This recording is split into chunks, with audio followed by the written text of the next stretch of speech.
Stay there, okay? You poor pup. I don't know what's up with your foot. Poor doggo. Poor baby.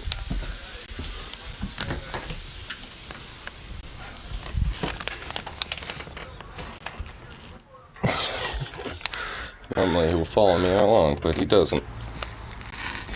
Poor little guy has his foot hurt. I don't know what happened to him. What the fuck? Oh, that's a rat. Oh, I don't have a fucking brick or anything. Fuck. Oh, fucker. What the hell? Fucking burying a little spot for yourself. I got some.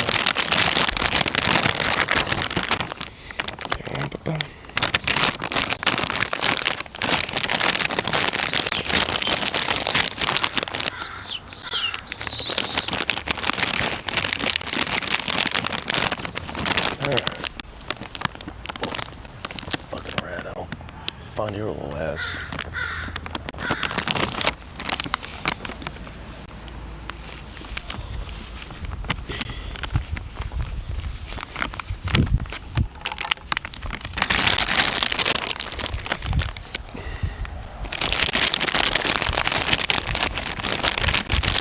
There's the mama crow, or papa crow. Whichever one. Hanging out over there.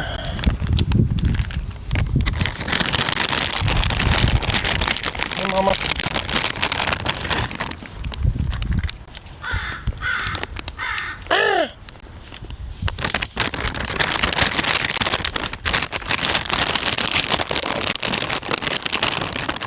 For a couple of nuts over there. Bloop.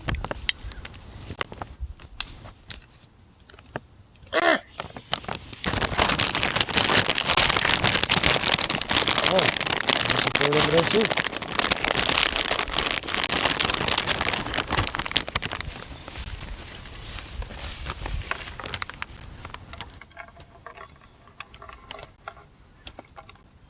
There we go.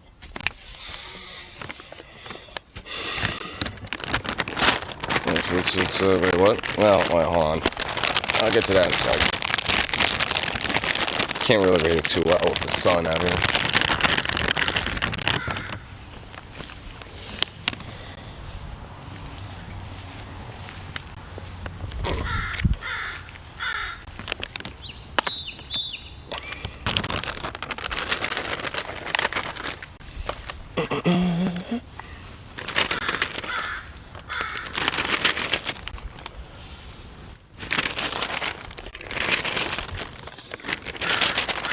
There we go.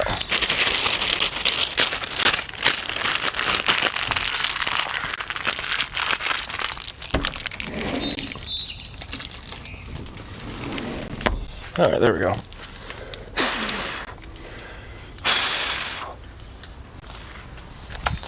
Okay, anyway.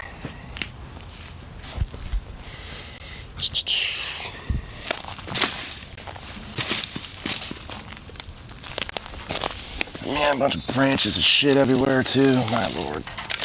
Got a little windy last night, I guess. Yeah, there we go. Get rid of all this crap. Put it on my little pile. There we go. Okay.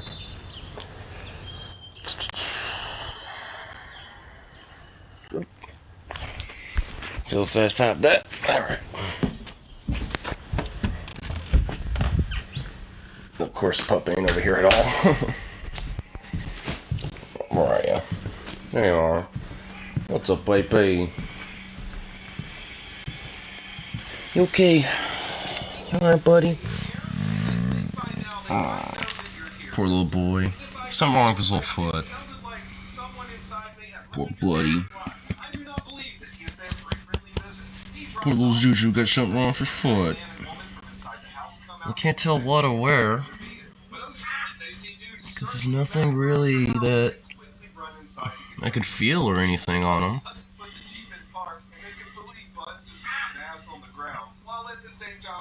Like, I kind of feel like maybe there is a little wound or something, but I can't tell. I mean, he seems like he's fine. I mean, I don't know. Well, he's not, obviously. I'm just... This will pop. He's just obviously not in the most greatest mood right now. He's not feeling great.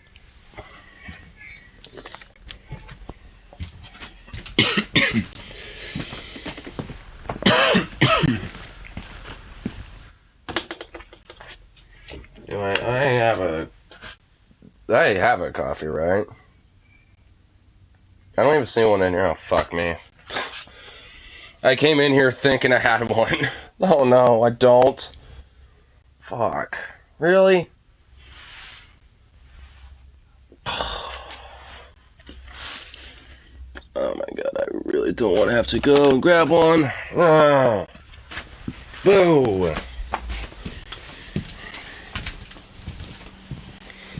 Do I have one here, maybe? Just off chance. Nope. Fuck. Damn. Okay, I'm coffeeless. That's just fucking great.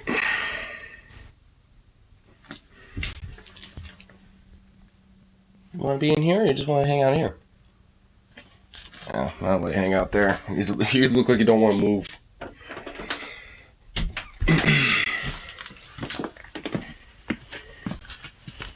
Poor pup. Yeah, he'll get better though. I mean, I wouldn't be surprised if he just kind of like has like a slight little sprain or some shit, like the equivalent of like a sprained ankle or whatever the fuck. Because there's no injuries on Zooks, but for some reason he is lipping on his leg.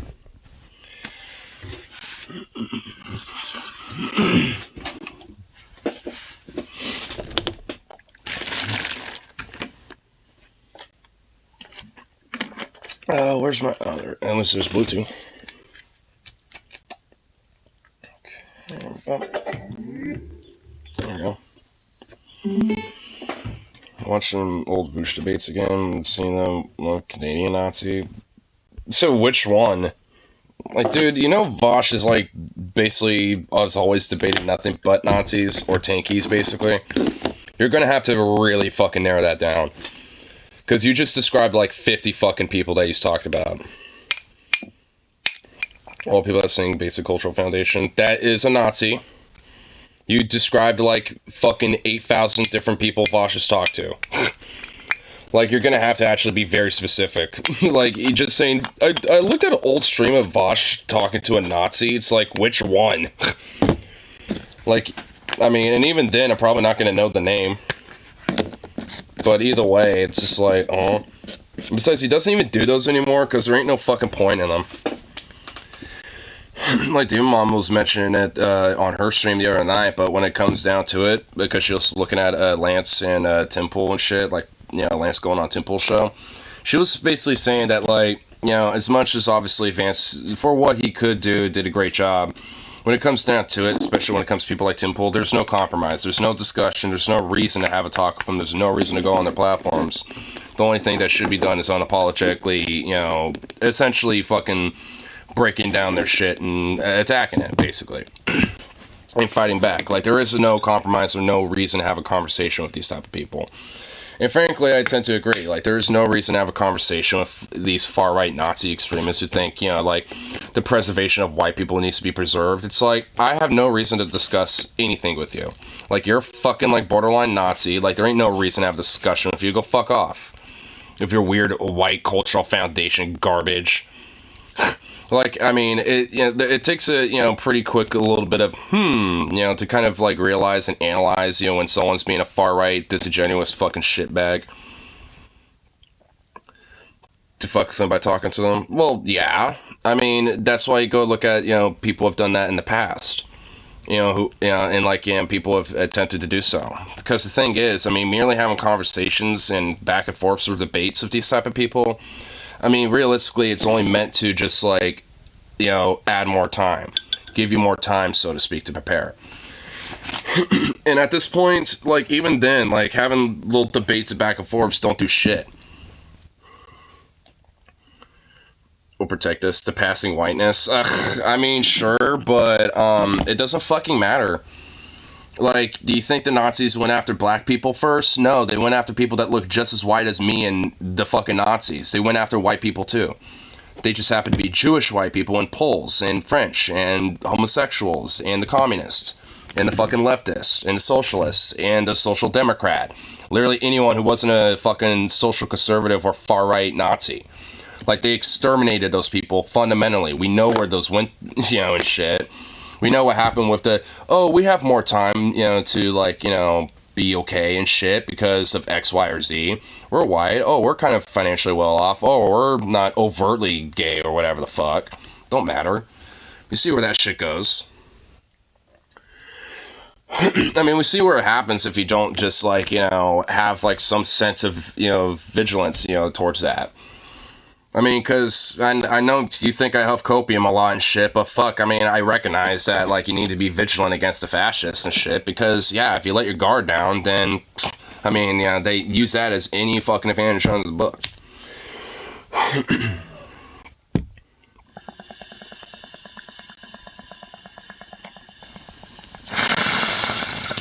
I mean, realistically, I think it's more about trying to hide the power level, so to speak.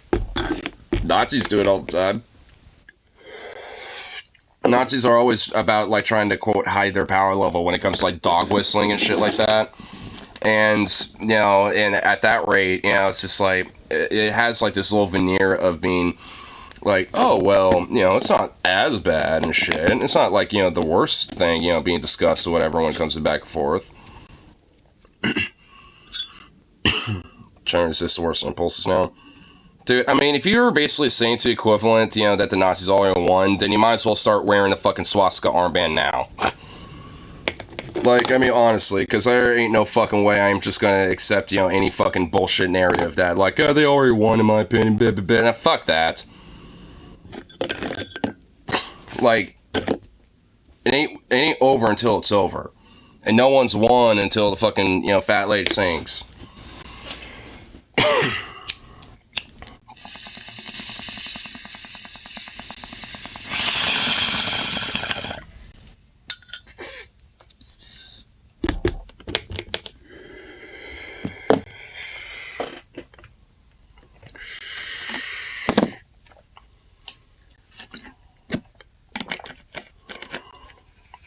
To each his own, I won't die for much. Well, I'm not telling you to, or saying that you should or anything. And that does, and also what I'm saying doesn't imply, like, you know, fucking, like, some sort of martyrdom or some shit.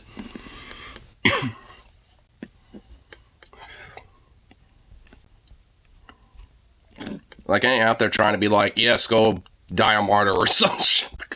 Like, no, like, if you don't do that, do the opposite of that. Try to avoid, you know, like, that shit, if anything, you know, it's like, you don't want to go into a, you know, that type of fucking, you know, mindset with it. Like,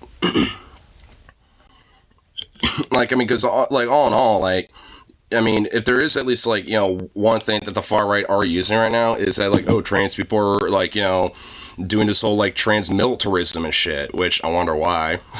And with that, you know, is, you know, just comes, like, more of this justification and obfuscation of the real fucking issue. Which, honestly, in my opinion, makes it even more fucking important. Like, I mean, if you, like, because if you have, like, you know, this wing of, you know, trans activists and shit, that, yeah, do overtly say, like, armed queers bash back and shit like that, then, like, all in all, I mean, then, like, at least, you know, to an outsider, it's like, why is that the case? Like, you know, at least, you know, for someone like me, it's like, why, you know, it's like, why would, like, you know, a faction that's very critical and, like, challenging, you know, this one other group, and suddenly that group gets, you know, very defensive, like, Couldn't be because of persecution. Caesar has this person. Well, what do you think a lot of, you know, why, I mean, as sad as it is, why do you think a lot of trans people don't necessarily do full-on transitions yet? Because part of it is just because a lot of it is,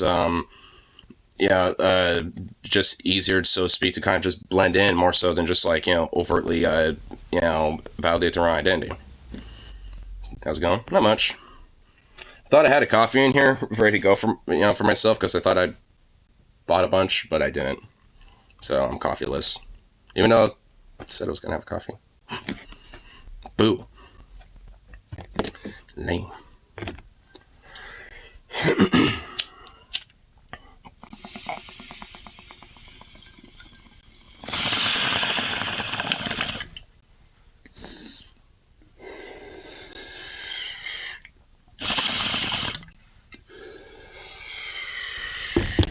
Look, dude, so wiki. Not yet. That's later tonight. It's like, we'll do that shit later. I'm just kind of doing like a little warm up, waking up and all that shit. We'll check out other stuff. But we'll definitely check out the Conservapedia, then the Incel Wiki thing for sure. Because I already know what I want to look at for the Conservapedia. But, oh my god, like, I have yet to go back to the Incel Wiki yet. I'm gonna do that a little bit later, just kind of like find a couple things to, look at, but, oh my god. I still can't get over the fact that there's like a whole Incel pride flag and shit. It's like, oh my god. And then just like, this veneer of like, we're not a political ideological movement or some shit, and it literally has an entire wiki like main page that basically describes how it is. It's like, oh my god. The can of worms that will be. That's gonna truly be a can of worms. I don't want to open, but it's already been opened, and we're just gonna have to pick up the worms. Try to shove them back in the can. Because, ugh.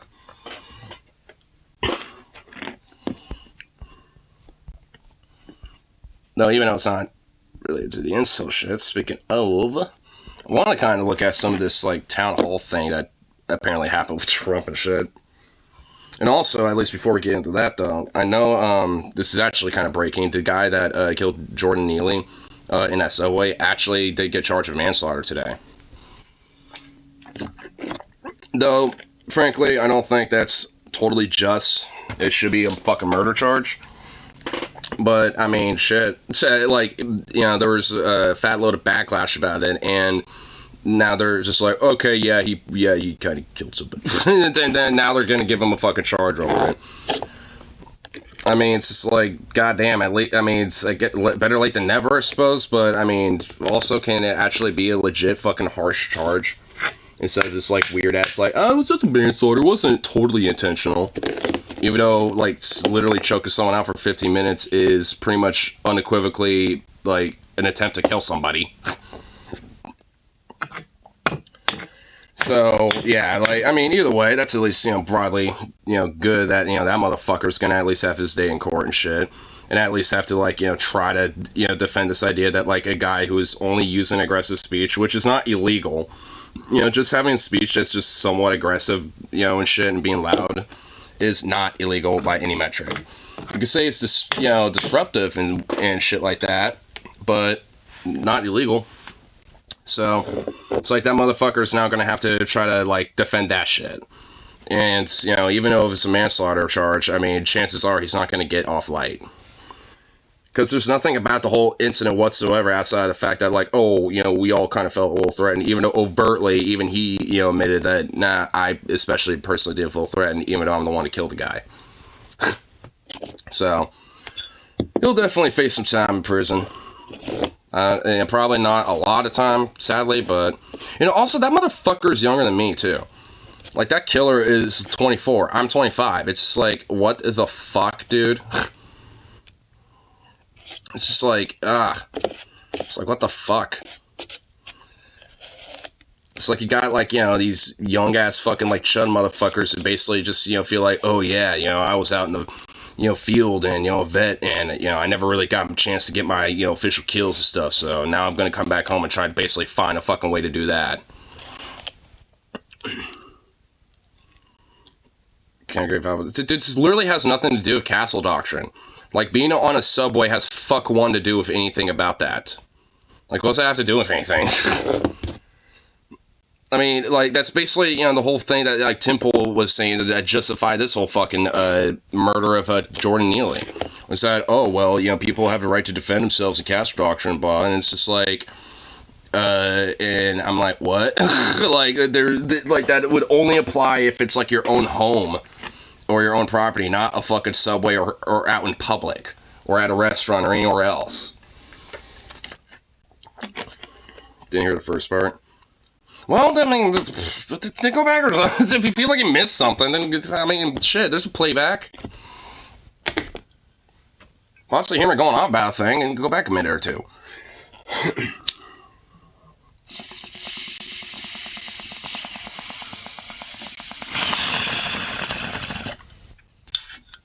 Because I tied a little bit of context, doesn't matter.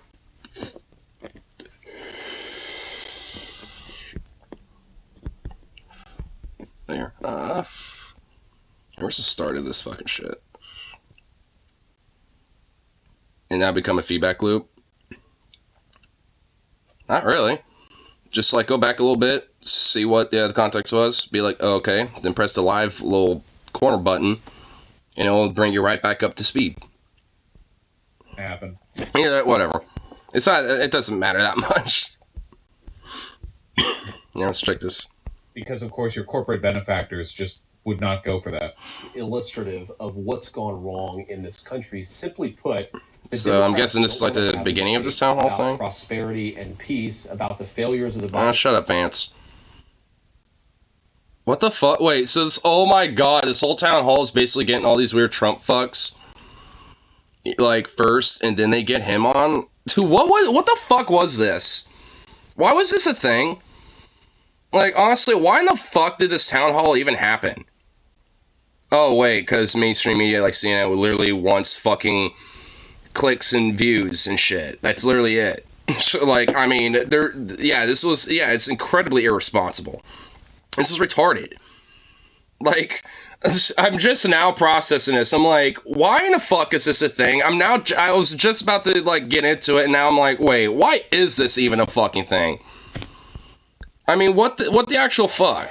Biden, please welcome the front. Default in U.S. debt, destroying Social Security. Oh my god.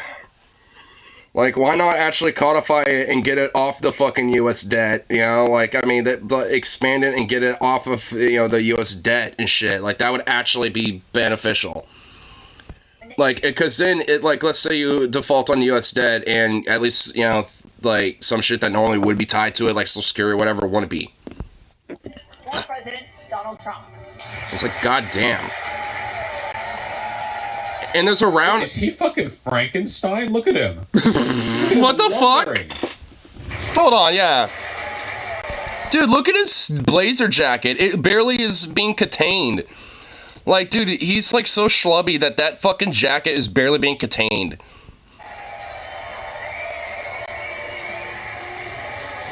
And there's literally a whole round of applause. There are literally people standing up for this. God damn. Well, he is old.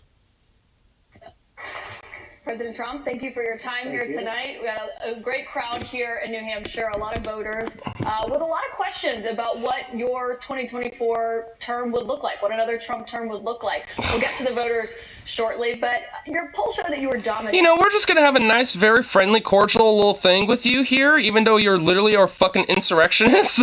Like, what the fuck is this, dude? Well, the whole audience started clapping when he came out, which makes me think that, like, yeah. The Republican race right now, but you were also under active federal investigation for trying to overturn the 2020 election results. Your first term ended with a deadly riot at the Capitol, and you still have not publicly acknowledged the 2020 election results. Why should Americans put you back in the White House? Because we did fantastically. We got 12 million more. Because we did fantastically.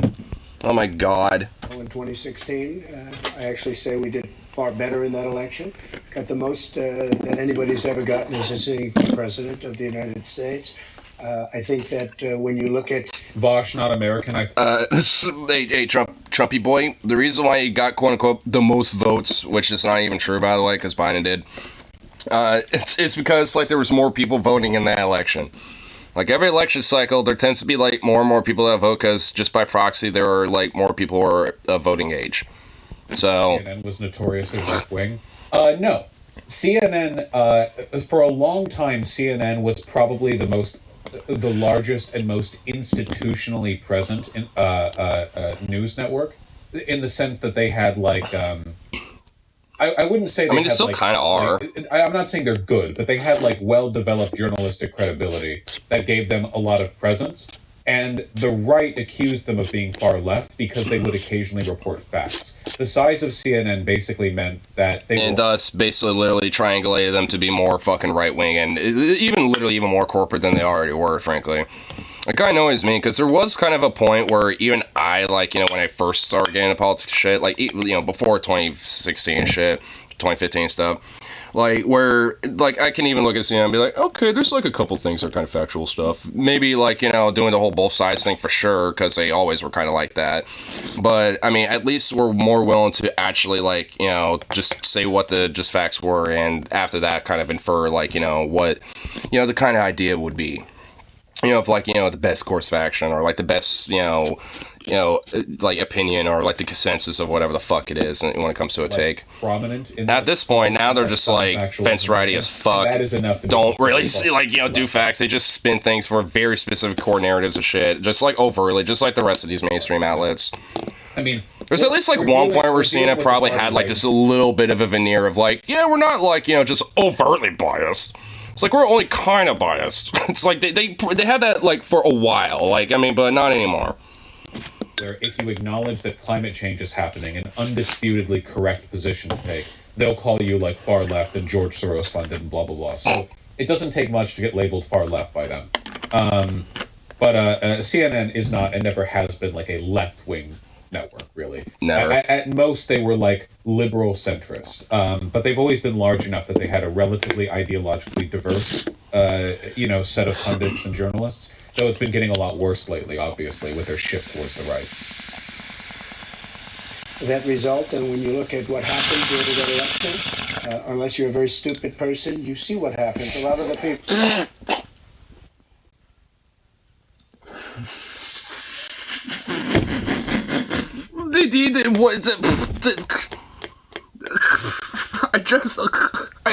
Fuck you, Trump. I just took a hit and you just said that.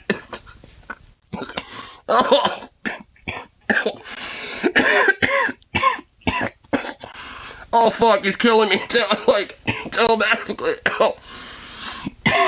Oh fuck. You just, like, brutalized me with that. What? Did he just really say that? Did I just fucking hear that? Did, like, I just sonically just hear that in my ears? Like, did he just say, like, unless you're a stupid person, it's like, it's pretty obvious. Like, what? I guess, but not for the reason you think there, buddy. A lot of the people in this audience, and oh my god, that broke me. What? Oh no. Understand what happened. It was a rigged election, and it's a shame that we had to go through it. It's very bad for our country. All over the world, they looked at it, and they saw exactly what everyone else saw. You look, even if you just look recently, with the 51 intelligence agents, that made a 16-point difference. If you look at the FBI, and Twitter, they call it Twitter files, made a big difference. Twitter files. Mr. President, back to what you just said there, though, it was not a rigged election. It was not a stolen election. You and your supporters lost more than 60 court cases on the election. It's been nearly 2.5 years. Can you publicly acknowledge that you did lose the 2020 election? Let me just go on. If you look at True the Vote, they found millions of votes on camera, on government cameras, where... Oh my god, of course he's still fucking doing this. He will never let this go. They were stuffing ballot boxes, so with all... Man, there's stuff... It really is crazy how we spent all that time in 2020 and 2021, like, all of these got debunked, and it doesn't matter, they just keep saying them anyway, you know? This is why, and I'm serious about this, I really do think, like, past a point, this should just be sedition charges, you know?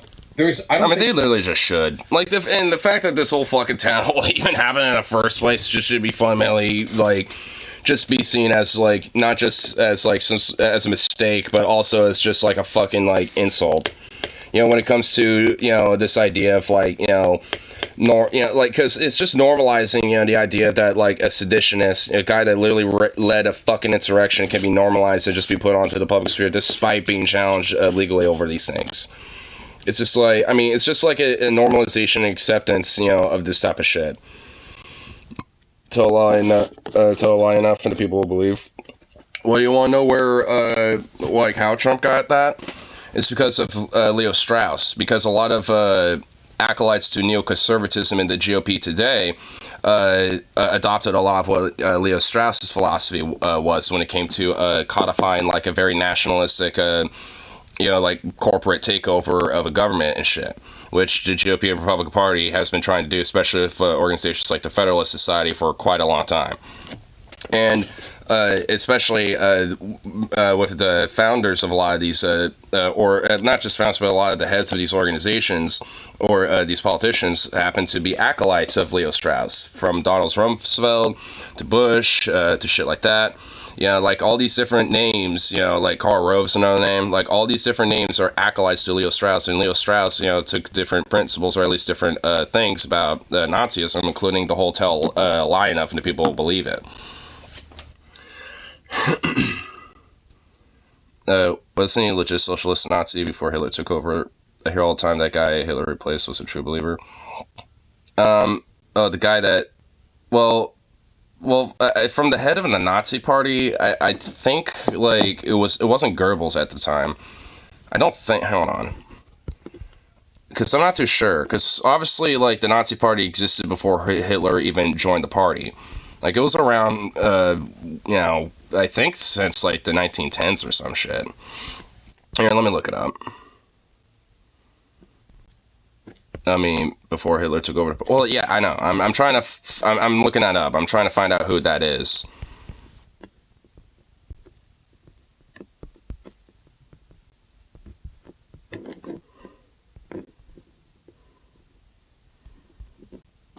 Here. Existed since the Franco-Prussian War. Well, they were founded in 1920, February 20th, 1920, in Munich, Germany. So they were not around during the Franco-Prussian War. They didn't exist then. So they're a short-term type of party. But the, okay, so, let's see here. So it looks like the chairman was, at least initially, the initial leader, from what it looks like, was Anton Drexler. He just looks like a more, pudgy, uglier version of Hitler. And I didn't even think that could be possible. He almost got a damn similar mustache to him. Mentor, yeah, so he's a mentor to Hitler as well. And, there we go. So, I guess the German Fatherland Party was probably what your step shit is probably thinking about. But even then, it was short-lived, and that was during World War I. Free Workers Committee for a Good Peace League.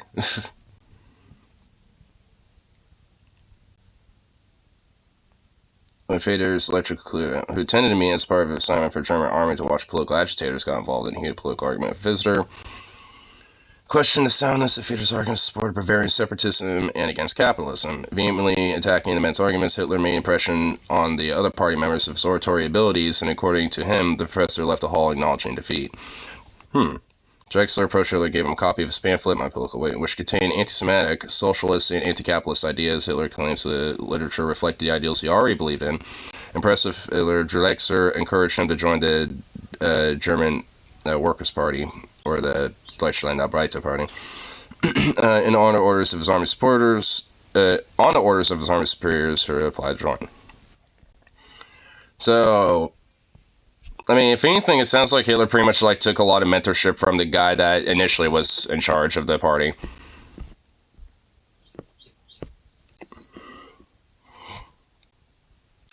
Looks like Neville Chamberlain and Hitler drag. It kind of does, actually. So, I just got back from the year 4444. Long story short, me and a group of rebels had to stop a Hitlertron 8000. It was a brutal conflict, but Mars is safe. Hail the rebellion. Hail the rebellion. I should really change the codes already. Well, hey, I mean, can I have fun with this? I want the fucking time ship. I mean, come on. I want some of that. I want some in on that action. Yeah, I want to. Yeah, I kind of want to like move along at least a little bit of this fucking bullshit. How long does this go for? Oh my god, it goes on for a while. Here, I guess we'll just go right here. I guess. Fuck it. Look at their case, but I will say, in Washington D.C., you cannot get a fair trial. You cannot. Just like in New York. The Time Force is gonna have my head otherwise. Time Force, please. Well, hey, I mean, just rebel against them. Fuck them. Fuck the police. Coming straight from the time warp. I don't know. That stuff's real expensive. Damn. Well, hey, I'll pitch in, hey, like, gas money's gas money, you know what I'm saying? Literally one day after being found liable for sexual abuse. Oh yeah, free people? Yeah, I'll free the, like, fascist militia. Usually you leave office, you say, I'm sorry, but I'm going to back home. I'm back home to my family and everything. I'm going to be resigned. My poll numbers went up, and they went up with the other fake charge, too. Because what's happening is they're doing this for election interference. This woman, I don't know her. I never met her. I have no idea who she is. I had a picture taken years ago with her and her husband, nice guy, John Johnson. He was a newscaster, very nice man. She called him an ape. The picture that he looked at mistook her for his ex-wife. Happens to be. And also when he found out that it wasn't his ex-wife, he went, oh yeah, I don't know her, but she looks ugly, or some shit. I mean, it was pretty fucking ridiculous. African American, called him an ape. The judge wouldn't allow us to put that in. That's Constellation Discord.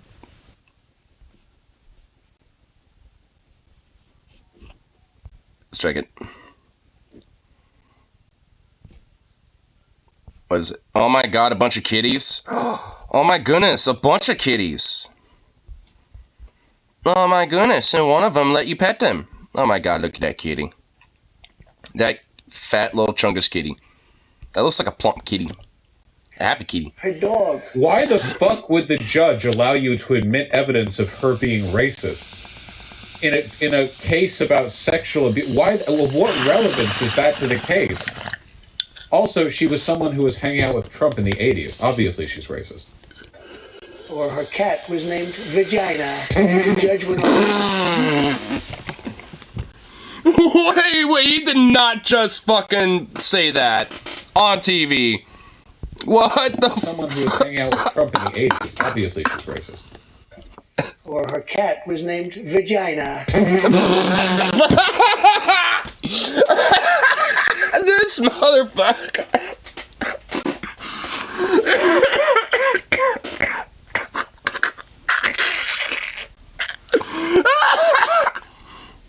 Yes, he just said, and her cat's name's Vagina on national TV, dude.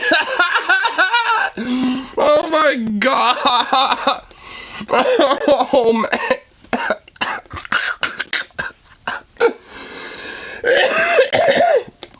Oh fuck. Oh man. Oh man, that got me dead. Holy shit. I have to put that in. Why?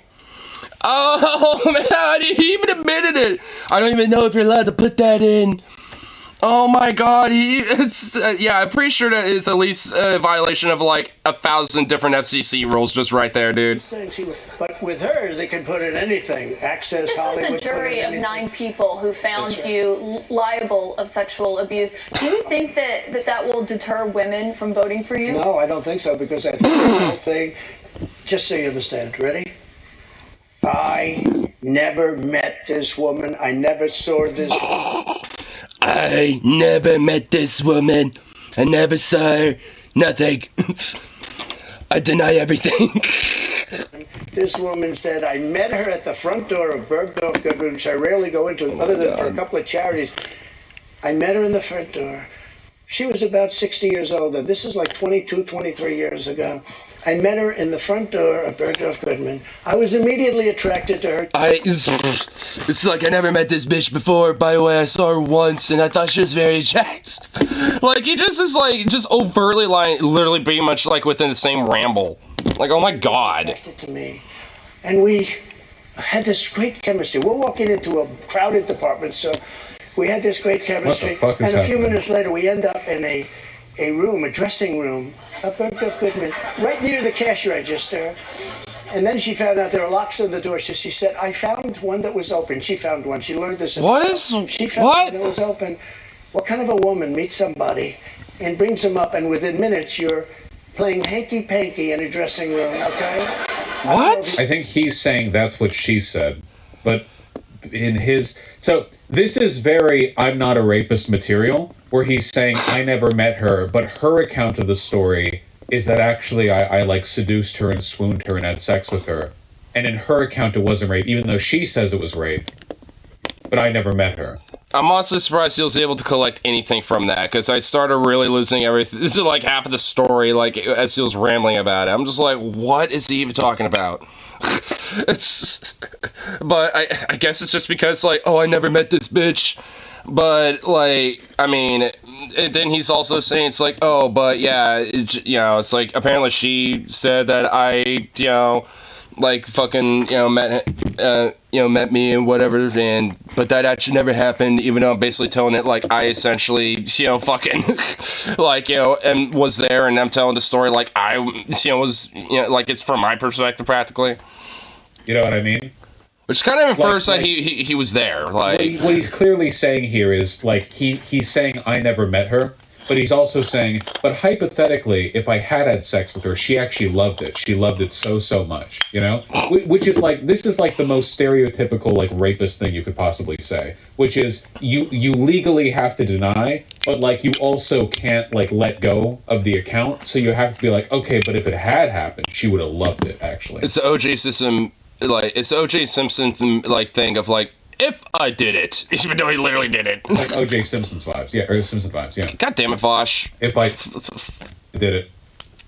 If I did it. No self-control. Can I ask you, given your recounting I your don't version... know who, and I tell you this. But Mr. Are President, you ready? can I swear ask on you my because- children, which I never do. I have no idea who this woman. This is a fake. Did he just swear on his kids? Made-up story. We had a horrible Clinton-appointed judge. He was horrible. He allowed her to put everything in. He allowed us to put nothing in. Mr. President, this is a you're fake recounting your version story. of events here right now. Can I ask you, given your... was a tape deposition of you from October, and you defended the comments that you made on that Access Hollywood tape about being able to grab women how you want. Do you stand by those comments? I said if you're famous and rich or whatever I said, but I said if you're a star, you are, and I said women let you. I didn't say you grab. I said women let. You didn't use that word. But if you look, women let... He's just going to basically, like, hyper-emphasize of just, like... Yeah, of just this, like... I said they would let you grab him by the pussy. Even though he did... By the way, he didn't. It was straight up, like, grab him by the pussy. You can do anything. Like, that's what he said. Like, I mean, it wasn't like, oh, they, let you do that. It's like, no. That's not the accounts of things. For a million years, this is the way it's been.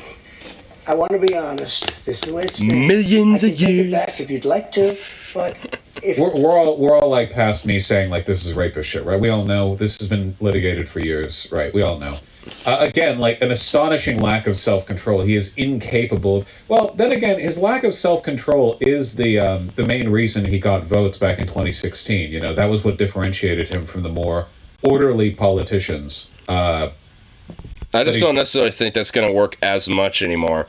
I mean, at least, outside of his voting base. I mean, maybe, but I don't, I feel like it's going to be a lot more of a tougher sell, so to speak. Primary stage with. So this does appeal to Republicans who are pro-rape and like raping. Which is pretty much most of them. If you're a famous person, if you're a star, and I'm not referring to myself, I'm saying people that are famous, people that are stars. Which is me, because I'm a star. The deposition People that are rich, to be a star, people that are powerful, they tend to do pretty well in a lot of different ways, okay? And you would like me to take that back? I can't take it back because it happens to be true. I said it's been true for 1 million years, approximately 1 million years, perhaps a little bit longer than that. So you... What? Do you know what, Do you know what a timeline is, Trump? Do do you know how long, like, human civilization has been around there, Trumpy boy? It's not been around for a million years, or probably even longer. Like, this motherfucker. Like, I mean, oh my god. Like, holy shit. It's just like, oh, yep. This very, these things that humans do have been going on for millions of years. It's like, Stonehenge Man might have been around like 100,000 years ago. Yeah, 100,000 years ago. Yeah. A million years ago, though? I swear on my children's lives is Don Jr. I feel kind of funny. Only the Ash Stains left to where he wants to. Here's what she wants to say. Phenomenal stuff. So what was the town hall? Caitlin Collins has pretty much given up on fact-checking Trump's lies. In fairness, it's hard to fact-check this blizzard of falsehoods, which is the problem with giving Trump an open mic in the first place. No, so here's the ultimate problem. Like, some people are saying, oh, well, she's pushing back. She's not really. She's barely pushing back. Weak pushback for a fucking presidential candidate, okay? If you're going to have Trump on, you need to actually hold him to account, which is this, like, you need to be rude. The problem is, you can't hold Trump to account while maintaining the... Which a CNN journalist is, like, by contract, pretty much, like, prohibited from being rude at all. Or else they'll get fired. Discourse bullshit. Like, they can't do that. If he says something wrong, you need to actually, like, you need to interrupt him. You need to talk over him. You need to mock him if he lies. You need to say, you know, you need to actually, like, tear into him. You can't, like... Every liberal, and she's not a liberal, by the way, she's a fascist too. Every liberal or whatever else person who's trying to sit Trump down and correct him, what does it all amount to? A wet fart. Remember when he was sat down by that guy who had the debate with Jon Stewart, the more liberal-leaning Fox pundit? Remember the time he got sat down by the guy who had the... Yeah, like, they literally could only be rude to status quo defiers. I mean, yeah, you are correct about that. I should have added a little addendum to it. But no, you're right. Like, if you're a status quo defier, then yeah, they'll be rude to you left and right and, like, practically fucking shut you down, you know, before you can even get a point out. But if you happen to be a part of status quo, or even somewhat of a rabble-razzle like Trump, but still broadly a part of the status quo establishment, then yeah, it's pretty much prohibited. With the COVID numbers, remember? There was that... Like, you might be able to, you know, softly push back after they're done rambling for fucking, like, forever. You know, like this bitch has been doing. You know, but, like, and even then, it barely. Wallace, there was that picture of him looking confused at Donald Trump. He was holding the papers up. Remember, back and forth, Jonathan Swan? Yeah, that guy. And what from Axios or whatever? Has it reduced his popularity? No, nothing. All it's done is give liberals something to smugly jerk themselves off over. You know, we're smarter than that guy. No shit, you're smarter than Trump, dumbass. We're settling for so little. The only thing you should be really looking to do with Donald Trump in public when you're holding him to account is break his image. You want to make him angry. You want to make him flustered. You want to treat him like a child. Embarrass him. He has a very fragile ego. Why is there not more focus on breaking his ego? Make him look like fracture a fool. That ego. Have him cry about it. Make him spend like a planet killer. Just like fracture his ego, like you're about to fracture and just obliterate a planet.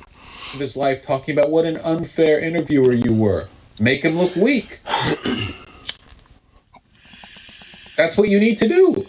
What, you think you're going to get anything done on like a facts basis? Like, oh yeah, if only instead of saying, instead of like correcting the 87 lies he said, if you'd corrected 91, that would have made the difference. No, it doesn't. He just like rambles on past it. It doesn't matter. Yeah, like he's going to go, oh, you're right, you know? Oh my God. He's just going to leave? Then let him leave. Make him look weak. Damn, that's crazy. This is something I do with my streams. If you have somebody on who you want to tear into, but you don't want them to leave right away, you sucker them in, and then... Wait. Oh, wait, it's the same dude? These gays transfer get out of hand, really need to be put back in their place. Wait, what? It knew how the bakery felt about the... Yeah, so go back to... Yeah, trans baker. I know there has to be Silva, Colorado. What?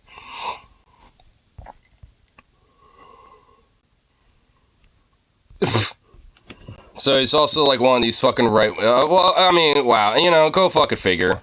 Of course. Confirming that screenshot is real. Mugshot has same skin tags on as it's being transferred. Well, yeah, I know. It's like, I mean, of course, he's a right-wing piece of fucking shit, and also does stuff like that. Go figure. They're invested, you tear them up. It's easy stuff. This is not like advanced tactics. It is an artificial, liberal framework of engagement that prevents them from acting this way.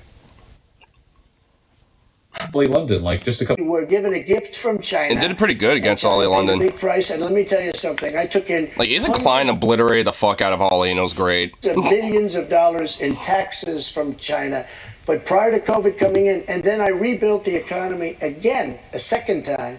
But we had, prior to COVID coming in as from China, from Wuhan, which I said it came from Wuhan. Everybody said, oh, you're wrong about that. You're wrong.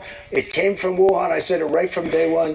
So, and then we were given... Like, what are you going to do? Fact check this rambling nonsense? I mean, yeah, like, it's like, how can you, you know? Like, I mean, Jesus. How can we move forward? Uh-oh. Such an important question. So we're at $33 trillion, a number that nobody ever thought possible. When we had our economy rocking and rolling... He hasn't won an election since 2016. Rocking and rolling. It's not like they're winning because of this discourse. What? The only election he's had since 2016 was in 2020, where he got like 77 million votes or whatever. What do you mean?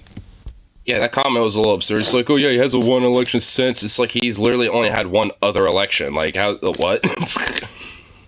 Are you suggesting that he's politically irrelevant? He literally isn't. COVID coming in, like literally, we were making a fortune. And oil, we were going to make so much money from oil, we were going to start paying off debt. But then with COVID coming in, we had to do other things. We had to keep this country alive because it was so... Republicans have been losing because of him since 2018. Massive cope. If you really think that like Donald Trump has sunk the GOP, thus like that's just not true. I'm sorry. It isn't. It's just not true. But we have to get the country back. We have to lower energy prices. We have to lower interest rates. Interest rates are through the roof. Energy has to come down. It was politically relevant. I mean, yeah, I do too. We all do. to come down, and we have to start paying off debt. But when we have... Because DeSantis is worse. I mean, well, yeah. I mean, this kind of silver lining about him right now is that he's putting a lot of light off of DeSantis. And DeSantis is a lot worse, more competent. I mean, frankly, if DeSantis was, which he kind of is under this, like, you know, kind of type of fire, not the same type of fire that Trump is under, but with Disney and the different lawsuits and all this other shit he's got going on, like, I mean, like, a lot of the light on him is kind of taken away. So, you know, a lot of people are still, at least on the Republican side, are still going to be kind of looking at their boy Trump.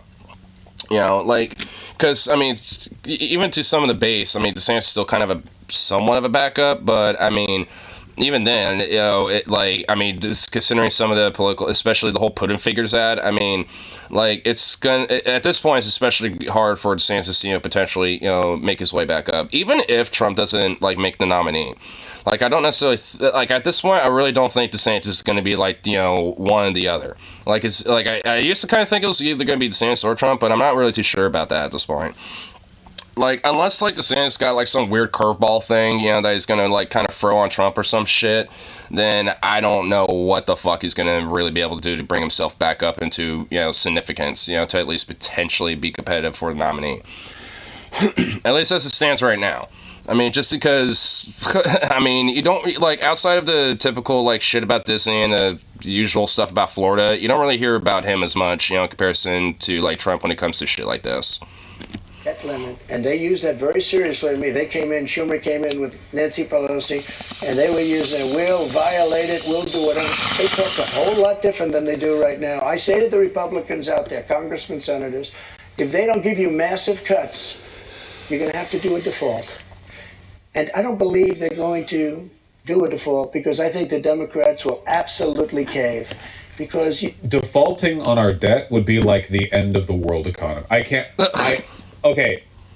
The United States defaulting on all of its debt would bring about the greatest global economic crisis since the Great Depression, possibly surpassing the Great Depression. I mean, I wouldn't necessarily be too surprised on it, because isn't like a large chunk of the world economy at this point pretty much like essentially built on our debt? Would functionally be like a miniature apocalypse. It would end like everything. It would be the rapture. Yeah, it would be an economic crisis for fucking sure. Because the Republicans are pretty much just all about that, just for their own personal aggrandizement and power. That's like what the far right and fascists are about in a nutshell. We would literally never recover. Yeah, no, it would be like the end of all things. The end of capitalism? No, it would not be the end of capitalism. It would be the end of this form of capitalism and the beginning of another, much worse form of capitalism. Oh, don't make the mistake of assuming that every collapse leads us towards our political system. It doesn't. Not even close. If only it was that easy. See, I mean, say what you want about Vosh. If you think he's always something like huffing hopium and shit like that, I mean, obviously not. Like, he understands that, like, given certain circumstances of shit, like, yeah, there ain't no beating around the bush about it, I just realized there's a fucking cross right there in the background. They have, like, literal crosses. Like, there's, like, some weird Christian shit going on here in the background. Dude, there's a bunch of them. Yeah, there's 1, 2, 3, 4. There's 4 fucking crosses. They just, like, are saying, fuck the flag. Let's just put some Christian nationalism up in this bitch. Don't want to have that happen. But it's better than what we're doing right now. Like, seriously, look. We're spending money like drunken sailors. So just to be clear, Mr. President, you think the U.S. should default if the White House does not agree to the spending cuts Republicans are demanding? We might as well do it now because you'll do it later. Hey, the guy from before, I know this will shock you, but he's a Chaya Ranch and bitch fan. Because we Oh, wow, go figure. have to save this country. Our country is dying. Our country is being destroyed by stupid people. I wish I could talk to a Republican who could defend this statement. Like one of those like Ben Shapiro type Republicans who pretends to have any care about how the economy goes or whatever. I would love to have a conversation with them about how a president or like a presidential candidate saying that they want to default on the U.S. debt, they should be taken with about the level of like gravitas as a presidential candidate saying that if they win, they will immediately execute every person who's quarter black or higher and then nuke the Midland of the United States. Like, we're talking about a level of threatened destruction that is basically unparalleled. Like if Hillary Clinton said, like, if I win, we will nuke Russia, we're talking... The, like, introspection here is soul-crushing. It really is. I mean, and just, like, the fact that, like, again, there's just, like, you have these fucking crosses, like, I mean, and just, like, this normalization of this fucker. Like, I mean, how's CNN just, like, at this rate, just a right-wing media outlet? Like, I'm not even going to say that they, play both sides. Like, they're just, like, fundamentally corporate, into its core, but now just moving itself slowly, like, right-wing. Because, like, what the fuck? Like, I would expect, like, a bunch of crosses in a Fox News town hall, not a CNN one. Like, what is that shit? Almost genuinely saying that this is like a comparable threat level in terms of like... I mean, am I wrong? Are these not crosses or something? Because they look like crosses. I'm pretty sure they are. Like, I'm pretty sure they're just straight up Christian crosses that are like on these little like pedestals or some shit. It's insane. What will happen if we default on our debt? Don't blow up. Everything will happen. I can't... If we defaulted on our debt, everything ends. It's over. Like everything. Okay, the floor will collapse from under you. The sky will turn red. The rivers will run with blood. Everything is. It's the damn. The Oonga Booganing, dude. That's what's going to be happening.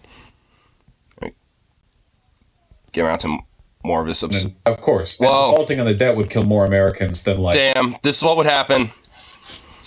You just get like the red portal. You just get like Dante's portal, to just, absorb us all into, one of the layers of hell. And we just get like this, these like alien structures, coming down forth and just, just the whole shebang happens.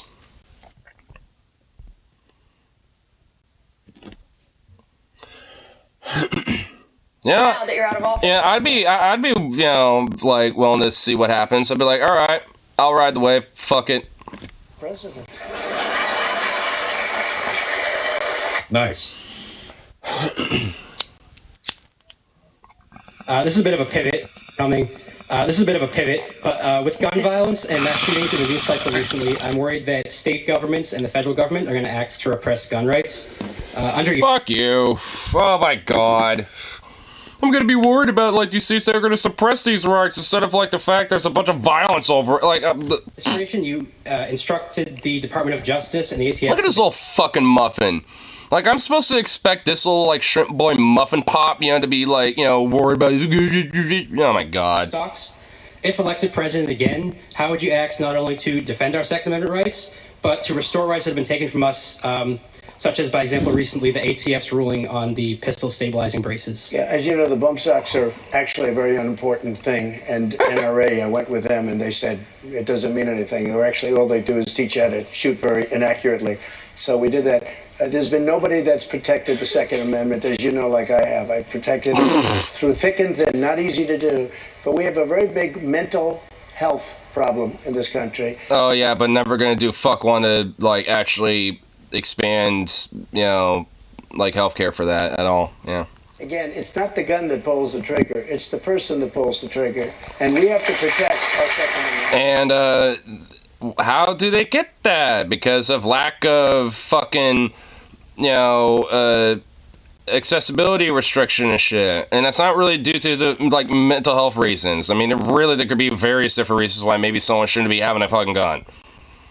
We have to protect our Second Amendment. And honestly, I'd argue there's, plenty of people out there that, can that have, like, various elements of, like, like mental illness shit, or, like, mental health issues and stuff that, don't pertain to, like, violence or potentially harming themselves or other people.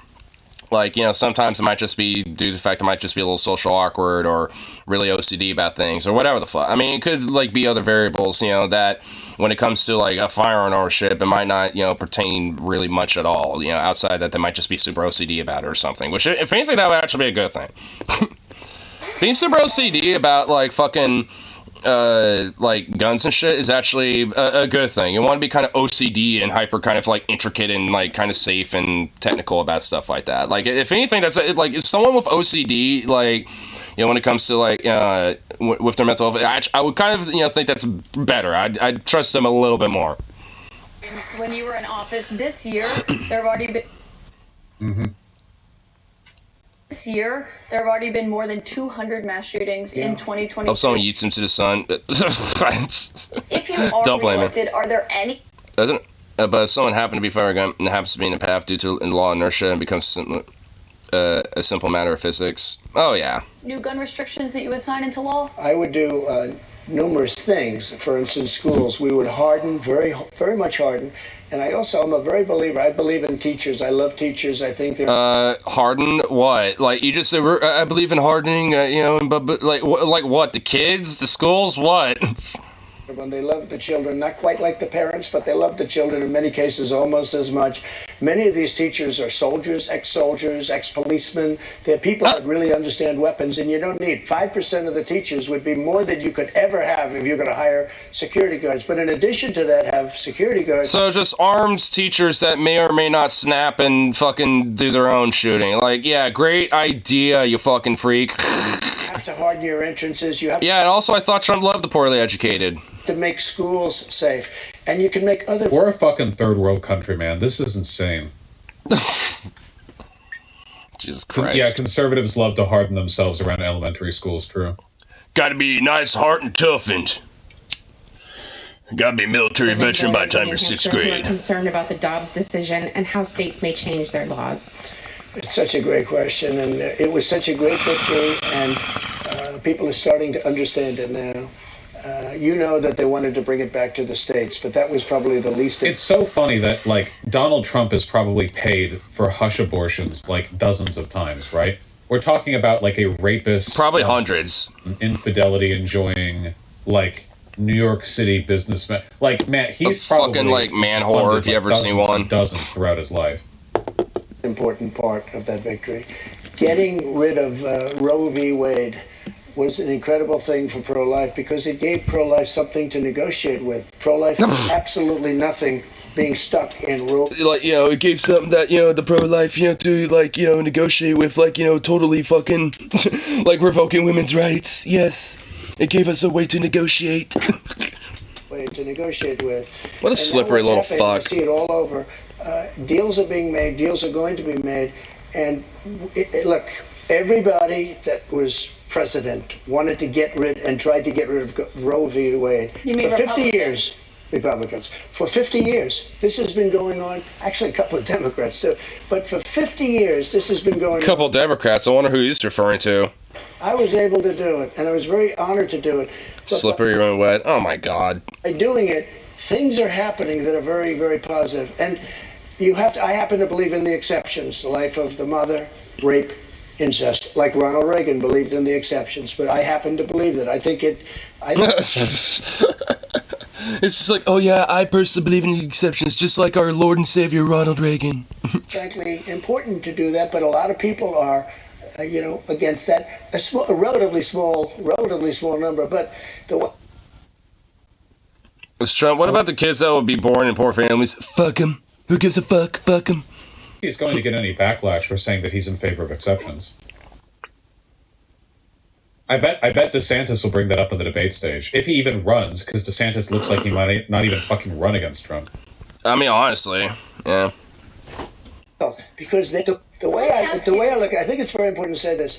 I consider the other side to be radical because the other side, under Roe v. Wade and other things, the other side, they're radical because they will. They're radical. They want women's rights to just be normal and just like a federal codified human right. They're very radical. These radical communists, I tell you.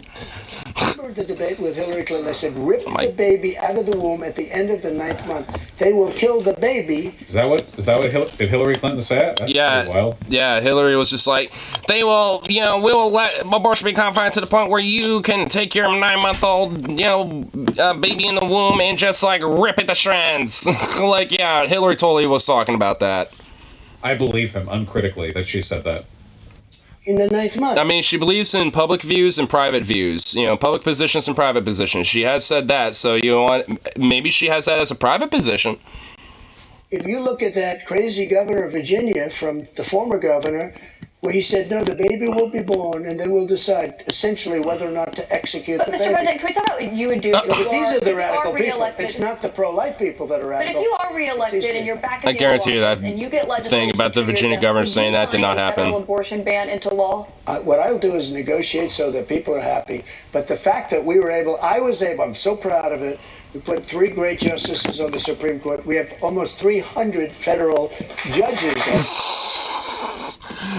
All right. Bill Clinton got into a private position with Hillary. All right. I kind of feel bad for him because, she basically sucked every little bit of soul out of him in life essence. Just to be clear, Mr. President. The pivot there is interesting because if they did try to pass a national abortion ban, I think that guarantees a Democrat victory in 2024. The actual effects of the abortion bans aren't even that popular with Republicans. Like in state polling, we saw in Canvas they didn't want to amend the state constitution amendment with regards to abortion laws. Like if you take a look at the popularity of abortion bans, even with Republicans, it's just not that high. The problem is, and I know this seems contradictory because a lot of Republicans are anti-Roe v. Wade, but what you have to understand is that Republicans are also fucking retards. So a lot of them will be anti-Roe v. Wade, but then you'll ask them, oh, how do you feel about the state forcing you to give birth? And they'll be like, oh, we don't want that. Because they're literally like fucking monkeys. Like they're actually like fucking animals. They can't think. So the position they're in is one in which they... was worded weird. But that's not, that's not exactly the main point, though. The fact that, they try to rush in an abortion ban so much that it was worded, improperly to the point where even a lot of fucking Republicans voted against it. Not just because, even to a lot of them, it's not necessarily totally popular, but a lot of them were also misled. Which, yeah, and, if anything, that just validates Savash's point. They're fucking stupid. They're retarded. hate Roe v. Wade, but once in practice they have their it's not being misleading. It's if anything confirming his point. They're just fucking stupid. There's oopsie babies not being able to be aborted, and like all of a sudden it's like, whoa, this is actually like, really fucked up, then the popularity turns against them. And the political energy that would be brought about from trying to like ban abortion federally in New York, in fucking California and shit, oh god. And Nutty, that would mobilize voters like really hard. I mean, honestly, I mean, there would be an immense fucking backlash if they tried to do this on a national front. Like, I mean, it would be insane. Like, I mean, it would, like, because, I mean, it already was, like, you know, like, a lot of major backlash nationally when it happened. Like, there was a lot of protests after Roe v. Wade was revoked here. You know, it's just like, you know, like, all in all, I mean, it was everywhere, especially in red states, but even in various different blue states, because there was even a potential risk of, like, seeing, you know, the writing on the wall that if they, you know, have the ability and the power to keep going and further pushing those type of views and values into the government, it's going to be a federal ban. So it's just like, I mean, a lot of people in blue states also, you know, mobilized on that type of shit when it happened, just because, like, a lot of us understand to see the writing on our wall if, you know, they are allowed to continue. Which current administration seems to not give a fuck one about, you know, trying to stop, so. Maybe in the blue states. I mean, even in different, like, purple/red states, I mean, you know, there's been mobilization about, like, you know, abortion and shit. I mean, it was straight up like a national backlash. I mean, and if there was a whole federal ban across the board, regardless of what the states had to say about it, it would be even bigger. Oh. You would sign a federal abortion ban into law. I said this. Didn't see shit here. Well, it's Alabama. Like, I mean, and you live in a small little area of Alabama. I'm sure if you were in Huntsville, Birmingham, you know, I'm sure there were. But do you think the media is going to report on that? At least local media? Fuck no. We want to do what's right, and we're looking, and we want to do what's right for everybody. But what's right? But now, for the first time, the people that are pro-life have negotiating capability, because you didn't have it before. They could kill the baby in the 9th month or after the baby was born. That is not true, obviously. That just doesn't happen. You didn't know that. Just gotta make sure.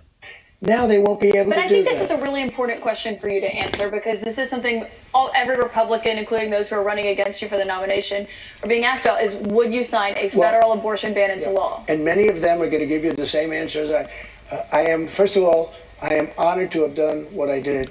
And a lot of So literally no answer at all. We're just going to be very vague about it, so when we actually do it, you know, you can't say that we said yes.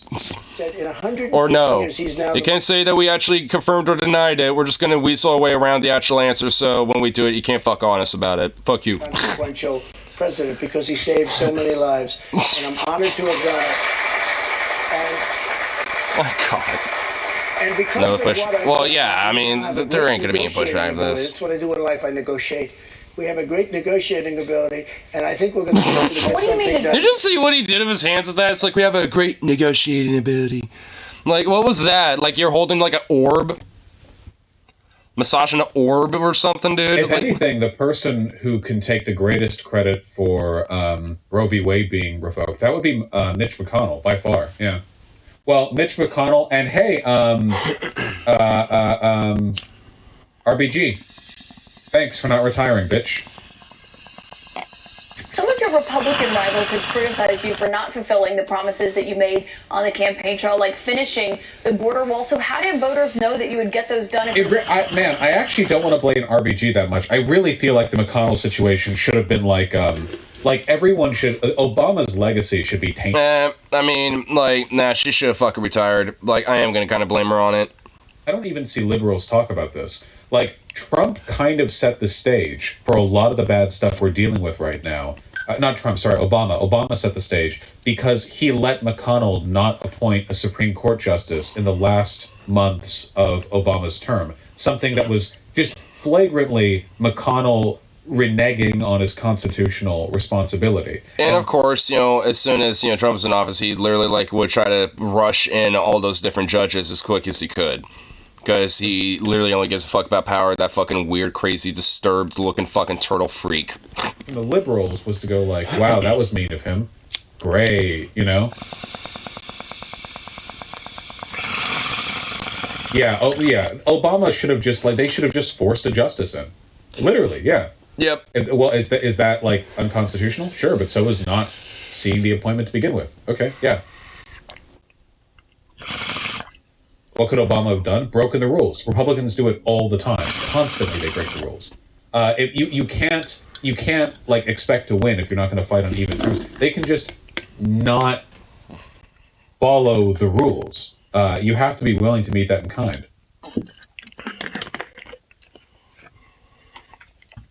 Yeah, it could have threatened to pack the court, but you know, they even that would have been like a legislative. My friend going on over here about power over. He should have just put one in.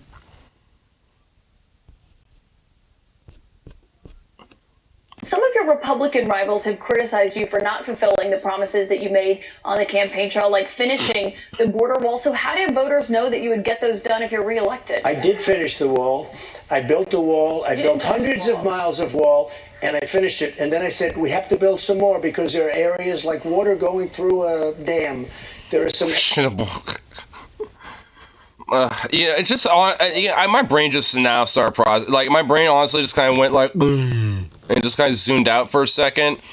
And then you said finishing the border wall at Lamau, and I just like looked and went like, oh yeah, well wait, wasn't that supposed to be completed like under your first term? Oh my god! And now we gotta finish the wall. What? Is he suggesting that Mexicans are making their way through the hydroelectric turbines of the what? Wait, what? It's like water going through a dam. There are some areas where a lot of people are...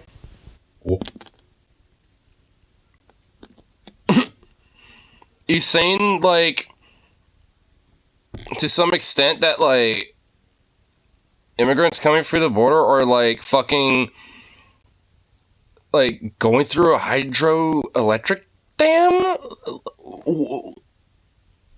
What?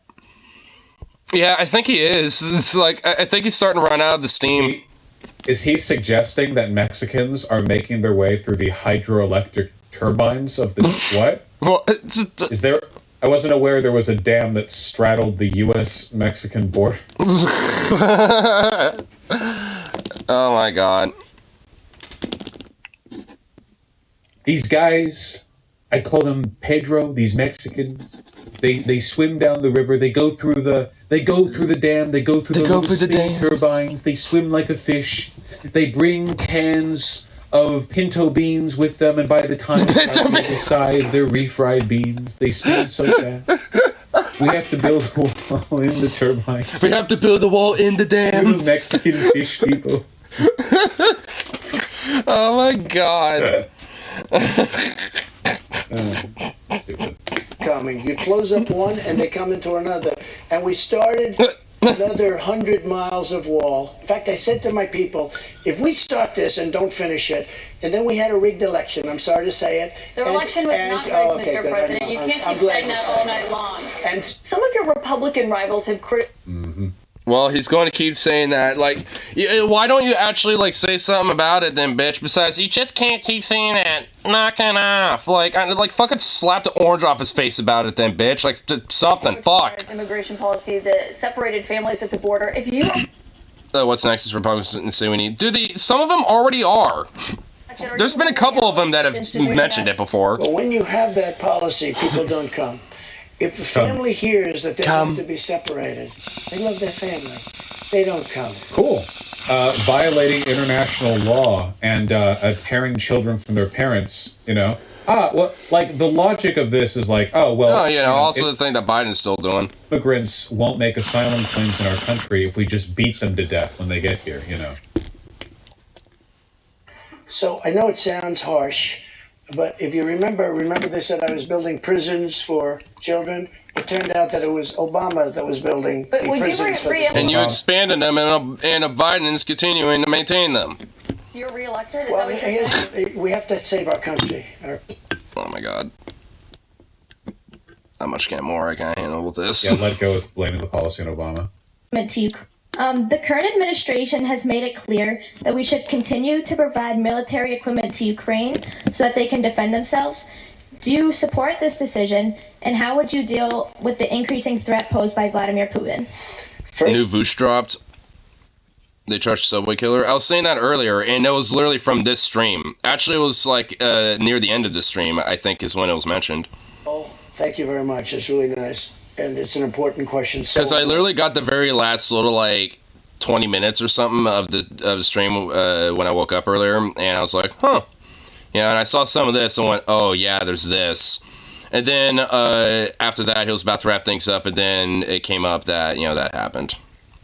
Because we're giving away so much equipment. We don't have any. Or maybe it was at the beginning of the stream. I don't know. It's something like that. Because I know, like, after, before I started this, I, kind of skimmed around to see where this begun, and, but whatever. Ammunition for ourselves. We're giving away so much. But here's the thing. Okay, just to add a little bit of nuance to this. Wait, hold on. Anyway, let's see here said. With the increasing threat posed by Vladimir Putin. So much equipment. We don't have ammunition for ourselves right now. We don't have ammunition for ourselves. We're giving away so much. But here's the thing. Okay.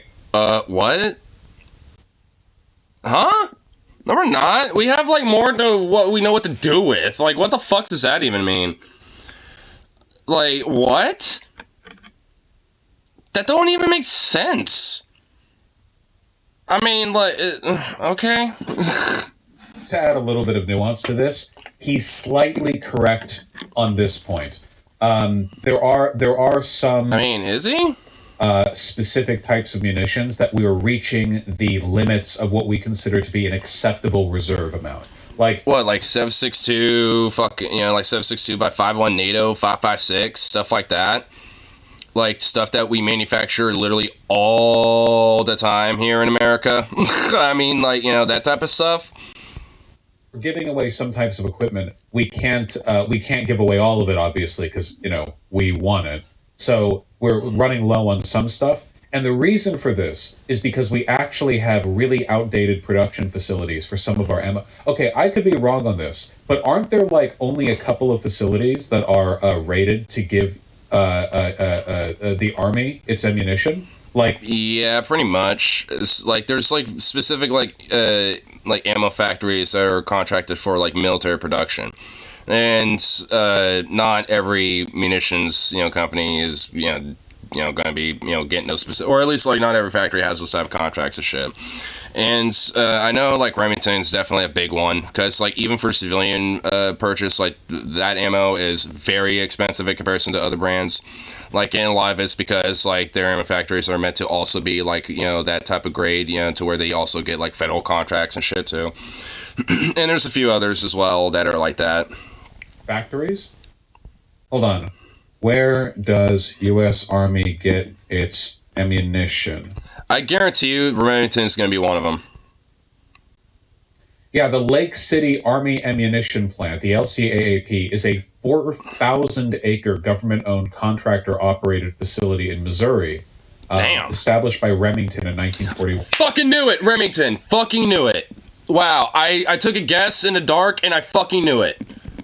Manufacture and test caliber. Remington. Yeah, knew it. One of the problems is that apparently, like, we fund all of these like super. And also, like, I mean, I guess for all intents and purposes, why isn't only like one like just fat fuck you factory? Like, why not just like make a bunch of smaller ones scattered in different states and shit?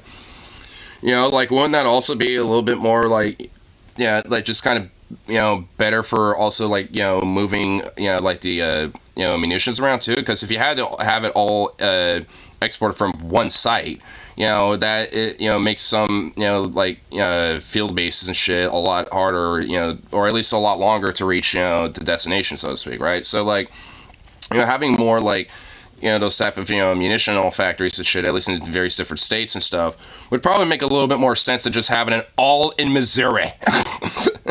Like, I mean, also, like, man, I could probably see why Missouri's also pretty shit, because, like, one of the only industries is, like, hey, be, like, federal contractor, ammo producer, or Walmart, take a pick. It's like, oh, great, awesome, nice. Fucking, like, R&D projects.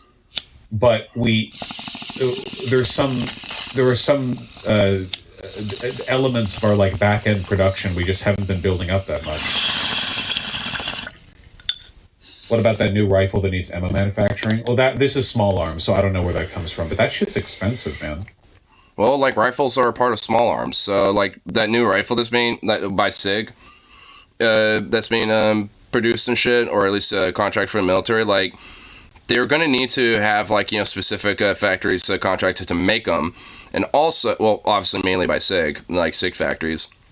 And also, it needs to, I think it takes a different cartridge in comparison to 5.56, so, or at least I know there can be converted variations of it that can be, but, like, it's, like, it, from my understanding, I think it's meant to carry a different cartridge, if I remember correctly. But either way, it's like they need to, like, be able to either have, like, the contract set up and also have, like, the ammunition factory set up, to actually produce that. Like, it's going to take a while for that type of shit. And honestly, there is kind of a point to that. Because, I mean, like, obviously I'm not, like, a big military nut dude and shit, but I do kind of like, delving in a little bit, kind of like in the behind the scenes, so to speak, by checking out, like, little military vet channels and stuff on YouTube and YouTube Shorts and shit.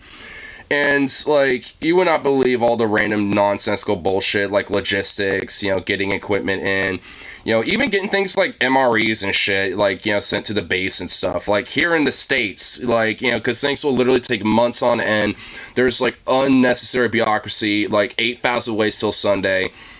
Like, all sorts of random weird bullshit that is just, like, fundamentally, really, one, just unnecessary, two, overtly bureaucratic, and three, just, like, it really just kind of penalizes, even the soldiers who are also active duty, not just, veterans when it comes to things like the VA and shit. Like, so, I mean, there's just a lot of, like, back-end bullshit, within the military, not just, like, the broader military-industrial complex itself. I mean, but also just in the back-end with how we, like, when it comes to, like, efficiency and when it comes to, like, treatment of our, our own troops and when it comes to our own bases and shit. Because, I mean, to a certain degree, that stuff matters. And obviously, I mean, there shouldn't be, like, no military per se. I mean, we should have at least enough to, for national defense, for sure. I mean, I ain't gonna, deny that idea. But, I mean, like, a part of making sure that we have, like, an efficient backstock that's also, like, up to date, when it comes to these things, including if we want to, like, maybe send some to another nation and shit, then there needs to be, like, like an actual, like, efficient way of producing that type of stuff. And obviously when it comes to our backlog of things, I mean, that's also why we have so much outdated equipment to a lot of our forces. I mean, when it comes to National Guard, what, like, their main service weapon is? It's not like, the new modern, like, M16A4s and A5s and shit. They get, like, the old-ass, like, M16A1s that you would have seen in the Gulf War and shit. Like, they get those things. Like, they get old, outdated shit. So, I mean, it's just like, well, it's like, what? Like, what the hell is that? I mean, there's a lot of, like, problems with the backlog when it comes to our military and shit that definitely needs to be addressed. And a part of that, I think, is just due to the military-industrial complex itself. Which, like, that's, just kind of, at least in my mind, a major culmination, to, like, this problem about for-profit when it comes to these things. Because, like, who really benefits from, like a federal contract, like, fundamentally, in just for ammo manufacturing, small arm manufacturing in one single state? Well, Remington. They're the only ones who, really benefit from all that. Yeah, but it's the same problem. And that is a part of the whole military-industrial complex, and the problem, which includes the bureaucracy, the inefficiency, and the lack of proper equipment and conditions, for soldiers and for veterans as well. Roger. Like, they rely overly... Here, okay, where does the U.S. get its artillery ammunition from? Scranton Army Ammunition Plant in Pennsylvania. Another just one factory. It's in Pennsylvania. U.S. Army eyes six-fold production in boost of 155mm shells used in Ukraine. The U.S. Army will boost production of 155mm artillery shells more than six-fold to 85,000 a month. Do we still even use artillery? Yeah. Artillery is very efficient. And honestly, the Ukraine war is showing how efficient artillery can be. Like, I mean, artillery is still very useful. Like, yeah, we still get plenty. Yeah. By fiscal 2028? I thought overwhelming artillery was a Russian doctrine.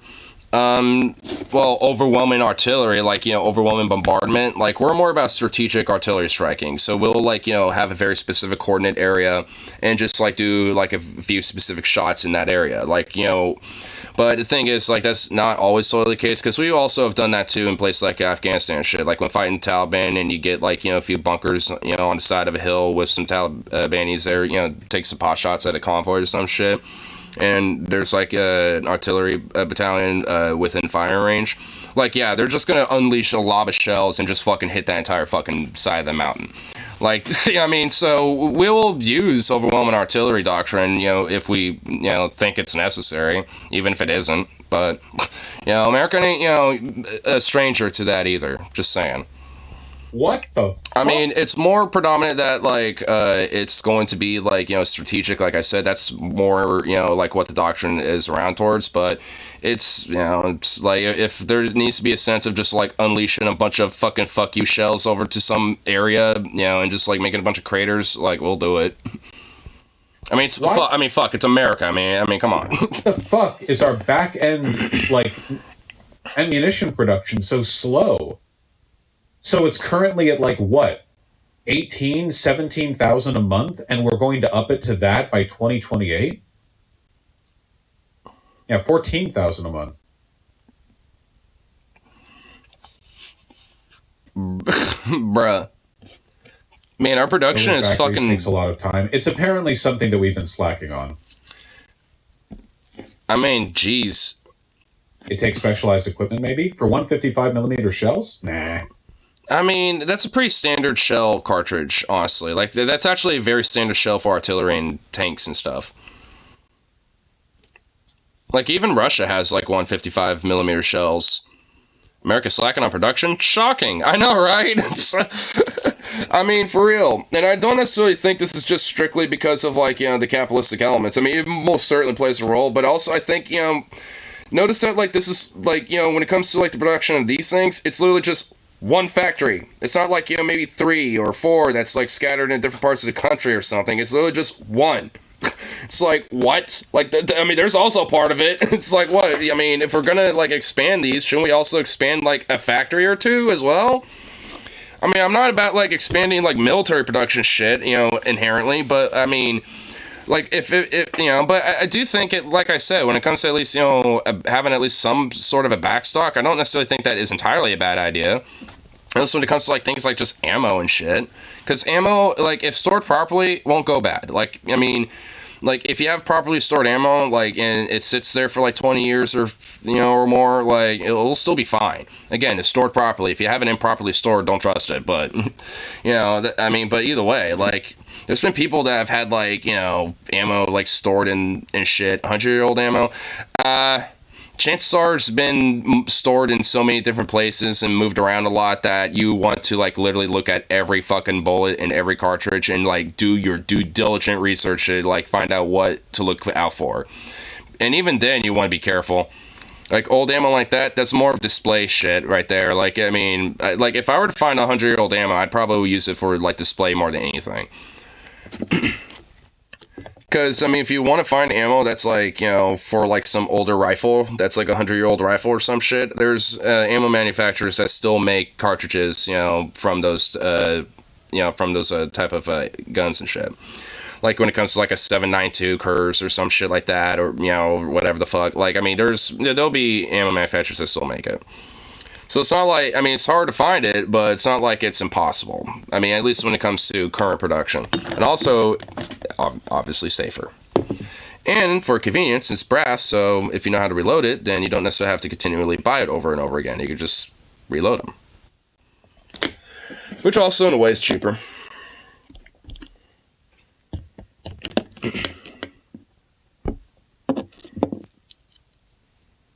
Do we really need it? Well, apparently, yeah, because we want to give more of it to Ukraine. I've said before, I feel like America could probably do well to be a real arsenal democracy. Like, one of the problems that we have is that a lot of the tech we use is so fucking advanced that there's no point in giving it to countries like Ukraine. But I think it'd be pretty cool if we had, like, mass production of the kinds of stuff that could be used more readily by other countries. Like, I want America to be the IKEA of military industrial production, all right? If you It already kind of is. Ukraine or any other country that we like is having a kerfuffle, I don't want us to be deliberating over whether or not we should be sending them like insanely expensive, overproduced, hard to maintain, difficult to use fucking future tech when we could be producing like 1,000 fucking tanks a day that were. Hey, why do you think Russia made like 8 kajillion AK-47s and like 10 million fucking SKSs and shit, and are like used practically everywhere, and still including in military services to this day? Like, I mean, you know, there's a reason why the AK, you know, like, even if they're, like, years old and, like, decades and decades old and shit, are still used to this day and shit. Because they're simple, they're easy to produce, parts and everything are very easy to make. You can kind of jerry-rig them a little bit, even. Like, I mean, there's all sorts of things that, you know, are, but, like, stupid simple, you know, when it comes to manufacturing things like that. Or at least when it comes to, like, an AK platform. Like, having something that's a little overly complicated, you know, and a little, like, too complex, you know, ends up being harder to maintain, harder to, you know, like, you know, produce, and just ends up making things more complicated.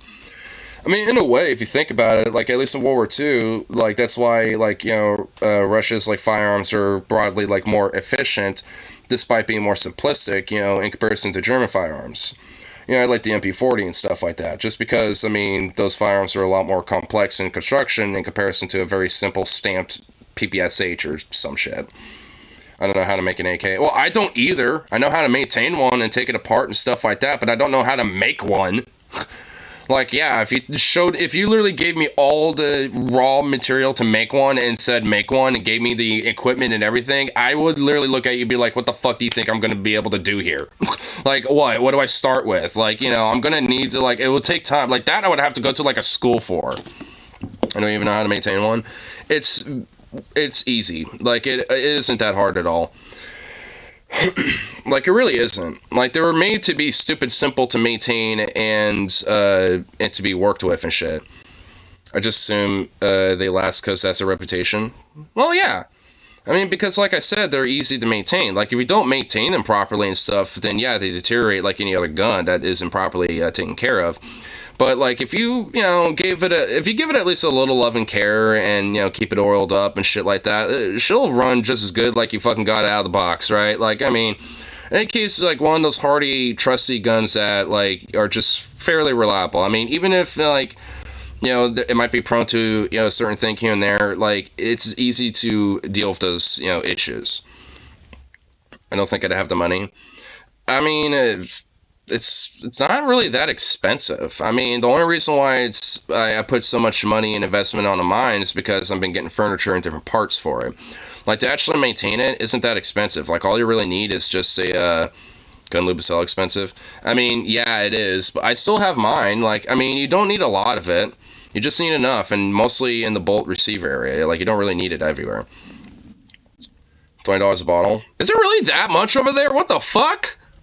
Dude, like, the bottle of, I mean, where's my, well, it's over there, but, like, I mean, dude, mine was only, like, fucking $13, dude, what the fuck?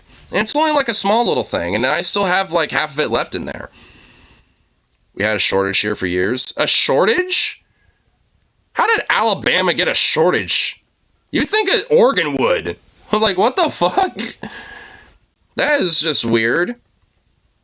Wow, okay. Well, that would explain it, I guess. I mean, but, yeah, I mean, still, I mean, like, you know, like, because I haven't shot mine that much, I mean, I haven't used my gun oil that much, but, and also, like, basically, like I said, as long as you have that, you know, like one of those, like, barrel cleaners, you know, for a barrel rod, and one of those cleaner rods, so, like, as long as you got one of those, and then, you know, like some gun oil, and then basically just like some sort of a rag, or like, you know, like a small little bristle brush of some sort, you know, then that's pretty much it. National Guard bought a shitload of stuff a couple years ago. The market didn't recover. It was pretty big Alabama news at the time.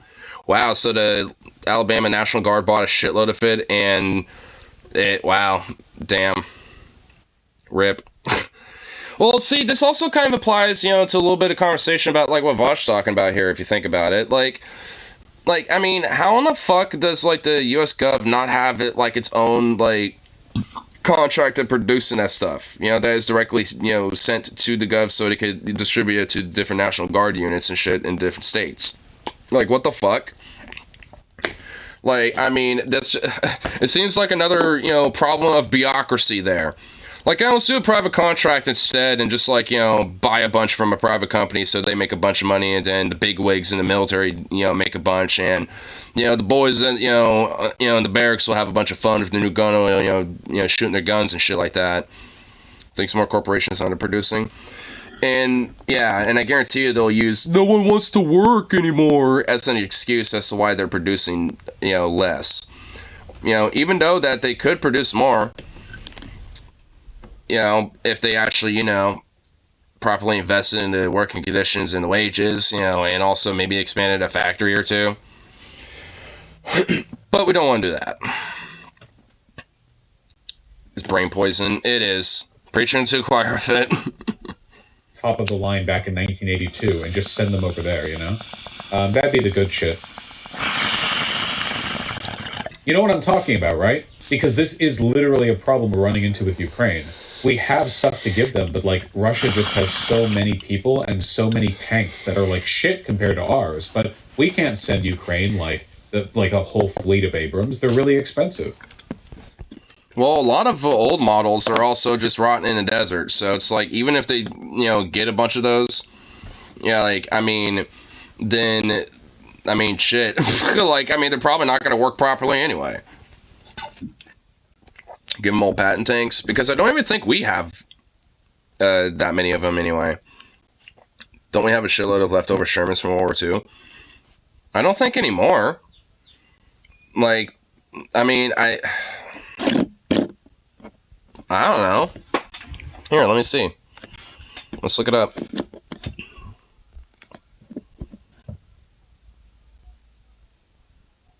Because I don't think so, but I thought we had a few mountain complexes sealed full of them. Well, here, well, let me see.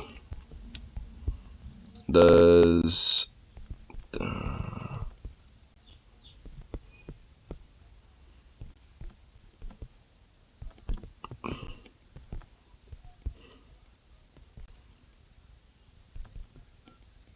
here we go. M48 patent tank is tank for service in the 1950s for the Vietnam War. Still operational in foreign service, the M60 patent, the standard main battle tank of the U.S. From 1960 until it was replaced by the M1 Abrams in 1980. It's still extensively used worldwide. It's widely used by the U.S. and its Cold War allies, especially those in it remains service throughout the world, but it's been superseded by the M1 Abrams.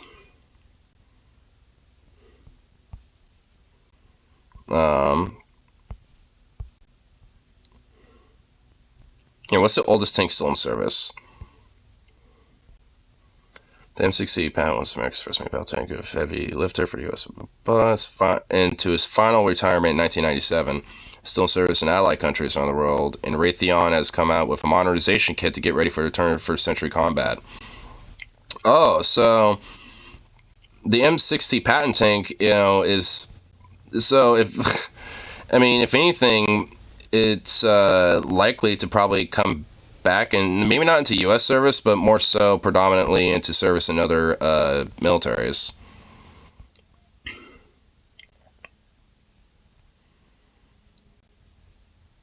Oh, wait, hold on. I think there's something... I think I found an article about this.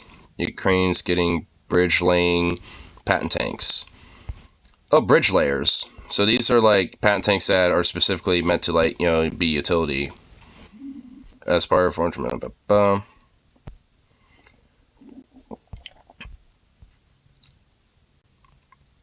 They're armored vehicle land bridges designed to unfold bridges over narrow water obstacles and large trenches and ditches, a process that makes just 3 minutes for M60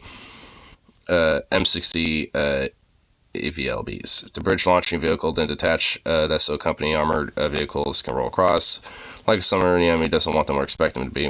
When the forwarding is complete, the AVLB can pack up its bridge, and on the other side, which may take 10 minutes, and rejoin the column.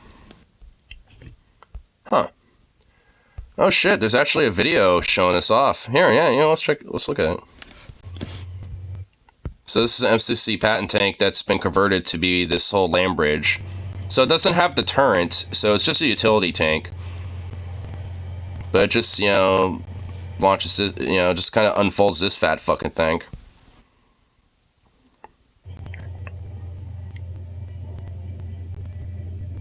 Yeah, so it just like unfolds that fat bastard, and but you can see the chassis of the M60 right there and stuff. So,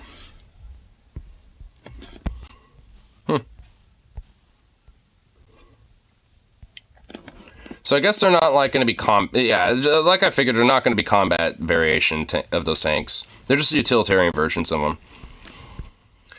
I'm sorry, but this is psychotic. The U.S. has a history of toppling democracies, and support for Ukraine is an exception to the rule. Yeah, but if we want to topple a democracy, we can still do it. I don't think what I'm talking about would increase our ability to topple a democracy.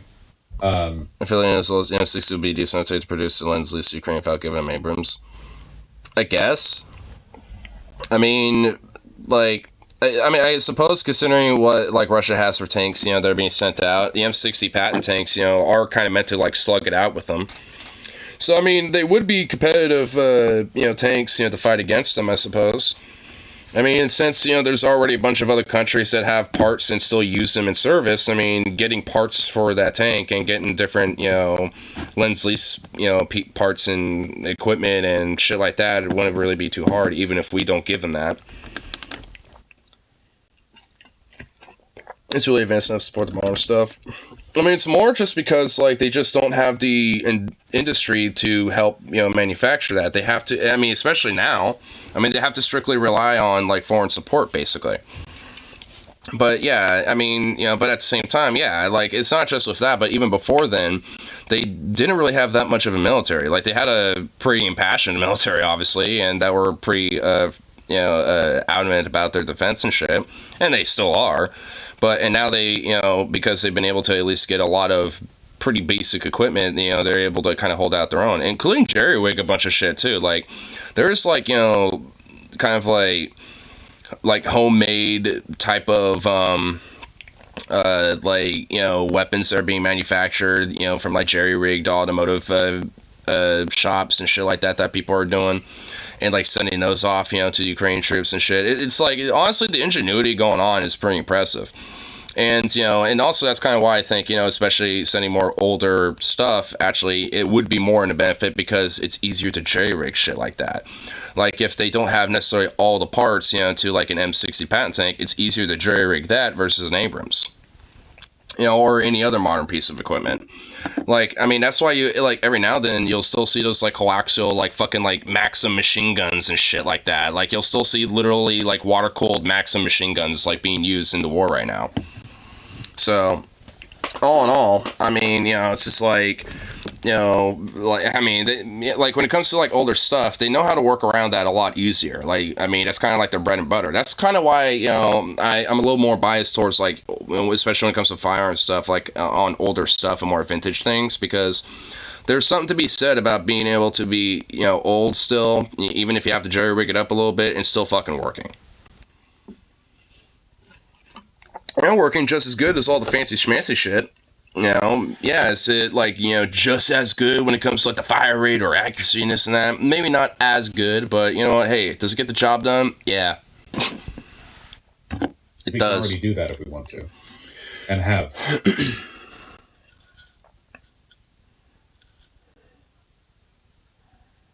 Ukraine has Storm Shadow missiles? That is such a stupid name.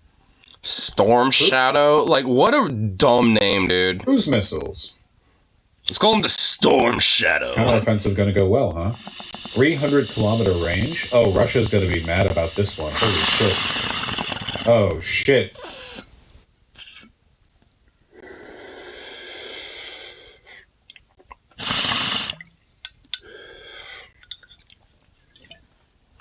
It's feeling like if I came out to my opponent, just gonna guarantee you know, I'll be in line to get it. Do I look like I have the money to just like get a laser rifle? And if I did, do you really think I would? First question, no. Second question, yes, I would. Yes, I would. If I had the money, yes, I would. Oh, here's some donated tanks. Those look like T-50. Those look like... What are those? Oh, leopard tanks. Ukraine seems on the cusp of its mass. Yeah. Getting some German leopard tanks. Yeah, let the other nations give them fancy shit. Like, let the Poles and Germans give them, like, the fancy schmancy shit. You know, I kind of forgot that we were on this, I don't even want to look at the orange fuck anymore.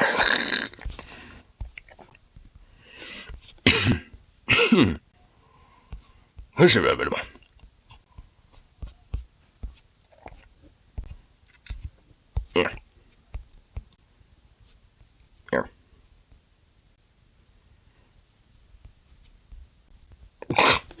What the hell, Zan? What is this, Zan? Well, I don't like Lance from the Serfs. Oh, God. Okay. Jesus. Really? I fucking guy. Oh, shit. Here's something else so we can look at. Oh, let's sit there for a sec, though. Such a good idea to allow German tanks to roll across Europe. Remember last time? Convinced me to stun for the Serbs. I mean, like, from the whole temple thing, if anything, I kind of like Lance a little more. It's because, like, the whole Illuminati thing or whatever the fuck. Because, like, ever since that thing happened, like, Lance and the whole leftist mafia crew are still doing the thing, but she just kind of mysteriously just, like, boop, disappeared off of that. And if anything, it's kind of like doing her own thing, but it's just pretending nothing happened, but, like, suddenly just had, like, you know, obviously burnt a shitload of bridges. He didn't push back more to Tim's nonsense. Well, what the fuck could you do? It's like, it was literally like a 3-on-1, and like he barely was able to, you know, get that many points out in the first place. But when he can, you know, he did what he could. I mean, given the circumstances, he did about as well as he could have. I mean, sure, he could have, you know, done more pushback, but I mean, it's not like, you know, one of the more like rude, you know, type of dudes like Vasha would probably be like. And even then, Vasha's on there like what, like twice or some shit. Or something, like, and Tim did not react nowhere near of that much hostility, so it's like, Tim also kind of uniquely reacted as, like, you know, hey, let's, like, just use this as a way to just get some random lefty to just, like, utterly gish gallop and fuck on him ad hominem wise. Just kind of try to get the lefty all flustered. But Lance held his own, you know, all things considered. Like, he didn't get all super flustered and all, like, you know, emotional, so to speak, you know, to where Tim could be like, see, just no emotion. It's like about halfway. Wait, what? Oh, on the West Mafia? I mean, Matt Bender's fine. I like Lance, but, and, I mean, like, I don't know, he kind of reminds me of Brendan Fraser a little bit, back when he was, like, you know, not so chunky. Like, she's pretty fun, pretty funny, and I kind of like her charisma. And obviously, yeah, David Dolan, he was support. And usually they have, like, guests, too. Like, usually they have, like, 1 or 2 guests on. So, usually they always have, like, some, you know, like, empty seat, you know, basically, for a guest to be on there or something.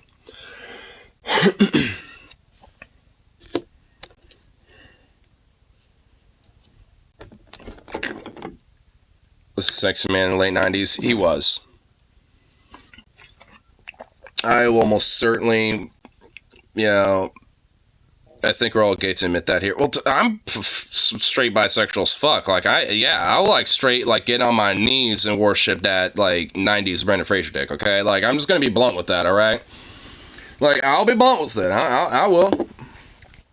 I mean, today, like, the current Brendan Fraser, no, not anymore. But I'll still give him a hug and hang out with him and be like, what's up, bro? Like, I like him, honestly. Like, you know, as a person, like, I actually like Brendan Fraser.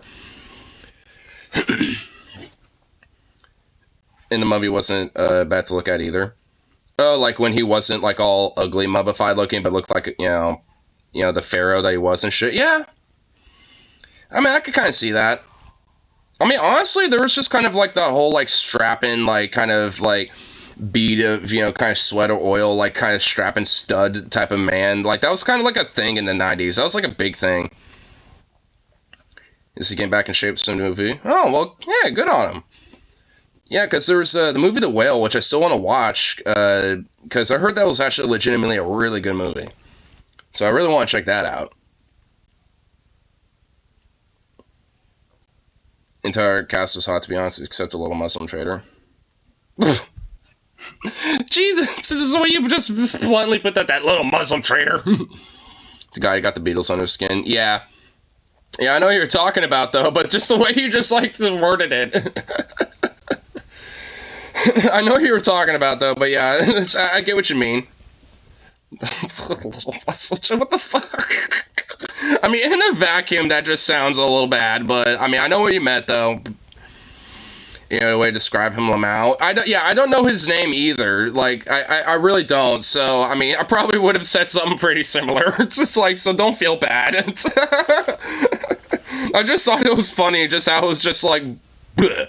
Except that little Muslim tree. And his little dog, too.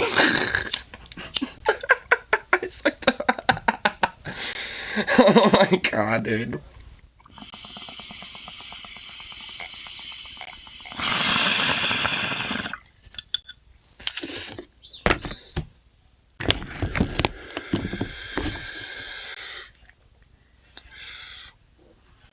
This part of the cult that defeated the pharaohs whenever they show up was hot too. There just was, there was just kind of something about the 90s, dude. Like, there was something about, like, the beadly sweat, like, kind of strapping dude. Where, like, everyone kind of had, like, a, you know, sexy, you know, suave about it. Not complaining about it. Maybe then kind of compliment it. It's not being racist. Well, obviously you're not. Mummy 2 was a decent sequel. I mean, it was alright. Mummy 3 was trash. Like, wait, which one was the one where they were in China? Is that the fourth one? Because, like,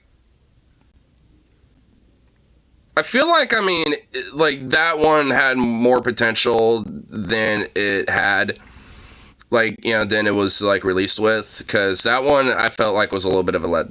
I think Dragon Emperor was 3. Did they only make 3, or was there 4? 4 was the reboot? Oh, yeah, they did make a reboot. Because I thought the third one is where they had that weird CGI fucking Scorpio King or whatever. Because the Scorpion, like, that one, like, is that the second one? Okay, so, no, okay, no, the second one, okay, no, alright. Now, I'm willing to say the second one's, just, especially with the, you know, CGI, that was at the end of 2. Okay, yeah, that, no, I don't know about that.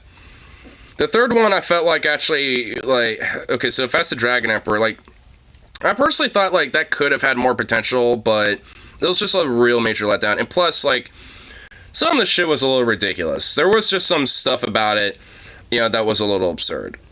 I mean, like I said, I felt like there was more potential, and they just went down a route where it was just a drop of the ball.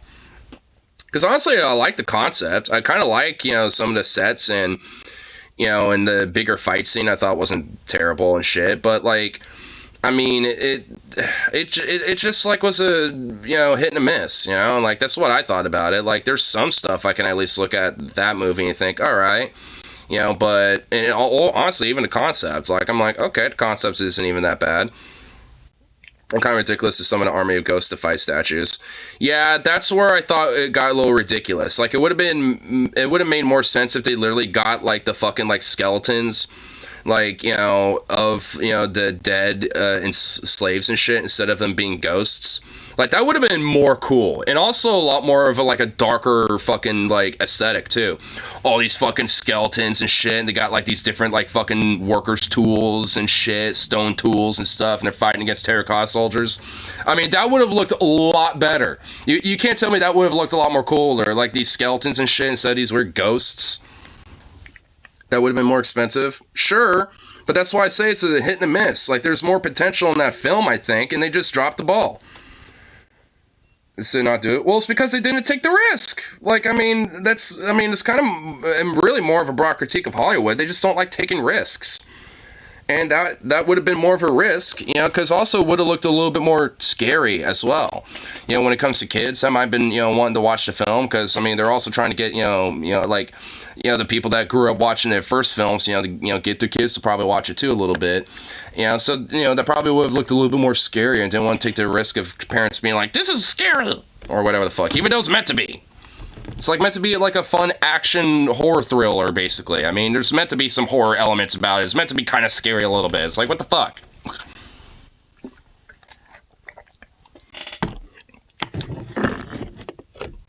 If had it been, oh yeah, like a mix, yeah, that would have made some sense, because I would have imagined like some of the dead like slaves that made the Great Wall. You would imagine some of them would have been like mummified, kind of like by proxy, because they were kind of buried under the wall and shit, right? Like that would have made some sense, like, for some of them to kind of still look zombie-like and mummified looking and shit. Yeah, again, it would have cost more money. It would have been more of a risk, because, yeah, there might have been, like, oh, this is too scary, and this might, scare my kid or whatever. But, like, the whole idea of the whole terracotta soldiers in itself is a little scary, too. So either way, I don't know. They just, like, they dropped the ball with it. They could have done a lot better about it, but they just decided not to. Because, it would save money, and, it's not as big of a risk factor and shit. It's just, like, the immortal guardian of the Dragon Emperor is weird. Yeah. That's another weird thing. And didn't they have, like, Yetis, at one point? Like, there was a scene where they had some fucking Yetis, like, help out, fucking Fraser and his, bands and stuff. And, like, that was another weird thing. Like, there was just, like, definitely some just weird shit that just really shouldn't have been there. Like, I would have totally cut the whole weird Yeti thing out of there. Unless it was just, like, one Yeti that is just, like, literally a free-for-all. Like, they all have to survive, the Yeti that's, like, in the Himalayas, and they're killing everybody. The antagonists and the protagonists and shit. Like, that would have been more cooler, especially if it at least, claimed a couple from both sides on that one. Like, it just, if they were going to do a Yeti thing, it would have been better to be more of, like, a monster that they both have to, like, deal with, to pass through to get to where they have to go and shit, instead of, like, helping out the antagonist, or the protagonist and that shit. It was just, again, it was just so weird. I must have forgotten Yeti. I'm either, like, I am, like, fucking, like, making some shit up, or I am really, like, because I am really sure there is, like, a scene where there's some fucking Yetis. I'm not even kidding. I'm pretty fucking sure there is. Like, it's just ridiculous. Like, why? It's just, there was no reason for it. Like, honestly, it would have been more cooler if they just made it like, it feels like some wild creature that was, there to, like, attack, pretty much like I said, like everybody. Bigfoot versus aliens. I would actually watch that. The must-see movie of 2023. I unironically would fucking watch that. I'm not even kidding. Like, you really think that, I would not watch that and love it? Like, I would watch that and love that movie. Like, just saying that right now. Like, cause, like, I expect that movie to be schlocky and cheesy as fuck. And if it's not, I actually would be disappointed. Like, I expect some schlocky cheesiness. Kind of like a Cocaine Bear. I expected the schlock, I expected the cheese, and that's what I got, and I loved it. It was great. It was amazing. It's a horror movie, and the aliens slowly get picked off. What if it's like, Bigfoot, like the whole Bigfoot's an alien theory? What if it's like, the aliens are trying to, like, pick up, like, a rogue alien that they're trying to catch, and they caught him, but, and then the Bigfoot's trying to escape, and then go back to his true planet, because he was like, because he couldn't get back anywhere else, because he was stuck on Earth, and had to hide himself away. Do, like, a little secret plot twist, where, like, Bigfoot's actually an alien, as well. A different alien, but nonetheless.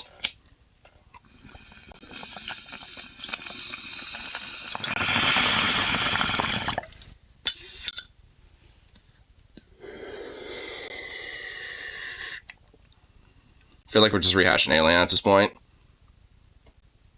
But it's through the alien... Well, I guess it would be for the Bigfoot's perspective. So you want to be for the victim's perspective, like an Alien. It would be for the Bigfoot's case. So like obviously, I'm sure you can't have the entire movie just through the Bigfoot's perspective. Obviously, you want to maybe have the aliens have their own character development, just so at least you give enough of a shit to watch them die. Like, I mean, you need at least that much character development to be like, all right, I hope you get whacked here the next 20 minutes in this movie. I hope you become, the next victim, when it comes to the number of kills in this film. Like, there needs to at least be just enough for that. That would be like Fallout aliens. Well, you can't get too close to it because you don't want to get hit with like, Fallout or Bethesda being like, hey, copyright or whatever. So, I mean, you want to at least like, have a little bit, aesthetically look different. But yeah, uncaring, weird ass looking creatures and shit. And mannerism. Well, okay, mannerism. Well, yeah, sure. Can't exactly copyright the mannerisms.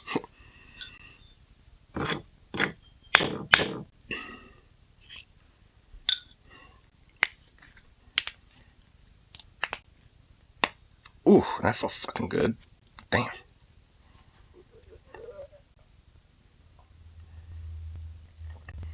Have him act like Bigfoot's beneath him at first.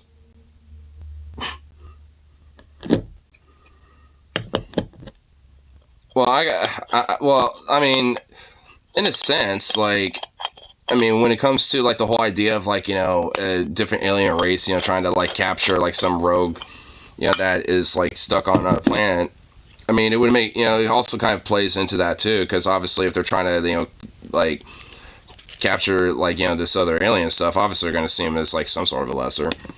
Especially if they're trying to, like, capture him, to, like, penalize him or do experiments or whatever the fuck. But either way, like, the whole idea of just, fundamentally of, like, Bigfoot gets captured by some them damn aliens, and then fucking starts slashing them aliens up, and then takes that alien craft to fucking, like, side twist it, go back to his actual home planet. Terminator versus Thing. Ooh. I feel like that might be a stalemate. Can a thing defeat something it can't affect? And can the Terminator defeat the Thing? Ooh. I feel like the Terminator will win, honestly, eventually. But that's kind of the key, though. It's eventually. Because the Thing can't really do much against the Terminator. Like, I mean, so, I don't know. All Terminator has to do is realize the Thing doesn't like fire. Yeah, I think that's pretty much about it. Like, once it realizes that, I think it's kind of a game, set, match. Well, I mean, unless it kind of, like, breaks off and then, finds another host to kind of be more of a thing again. Like, you would have to make sure it's hella isolated so it can't escape. Like, I mean, Terminator would have to, make a very cohesive plan. They would go back and forth for a while, I think. Or at least, Terminator would be hunting the Thing down for a while. But eventually it will start realizing, how to defeat it, and will eventually come up with a plan, to isolate it and, well, terminate it.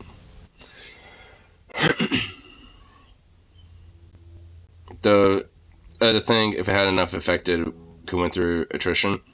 Yeah.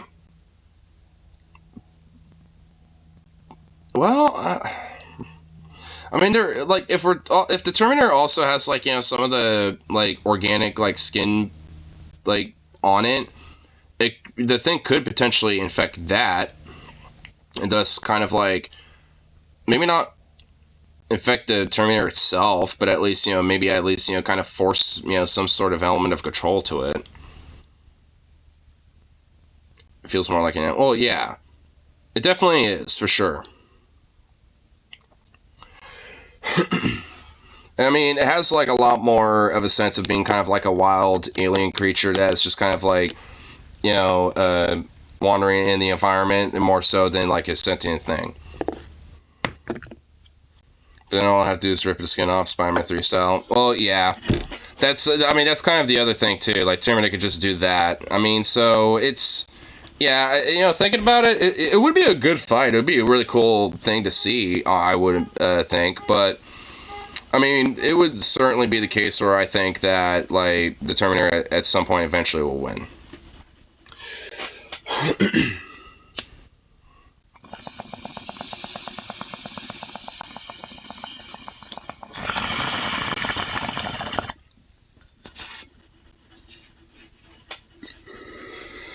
But here, I got staring at this for a little bit because this was uploaded not that long ago. Just merely simply says, why would you film this? And the thumbnail initially intrigued me. Terminator vs. Thing, but a simulated xenomorph first. I still feel like the Terminator will win. It'd be harder of a fight, but I mean, it would just be only a matter of time. I mean, it's the same premise from earlier. It's like, you know, eventually once it realizes the thing don't like fire, yeah. It's about isolating it, and then it's kind of game, set, match.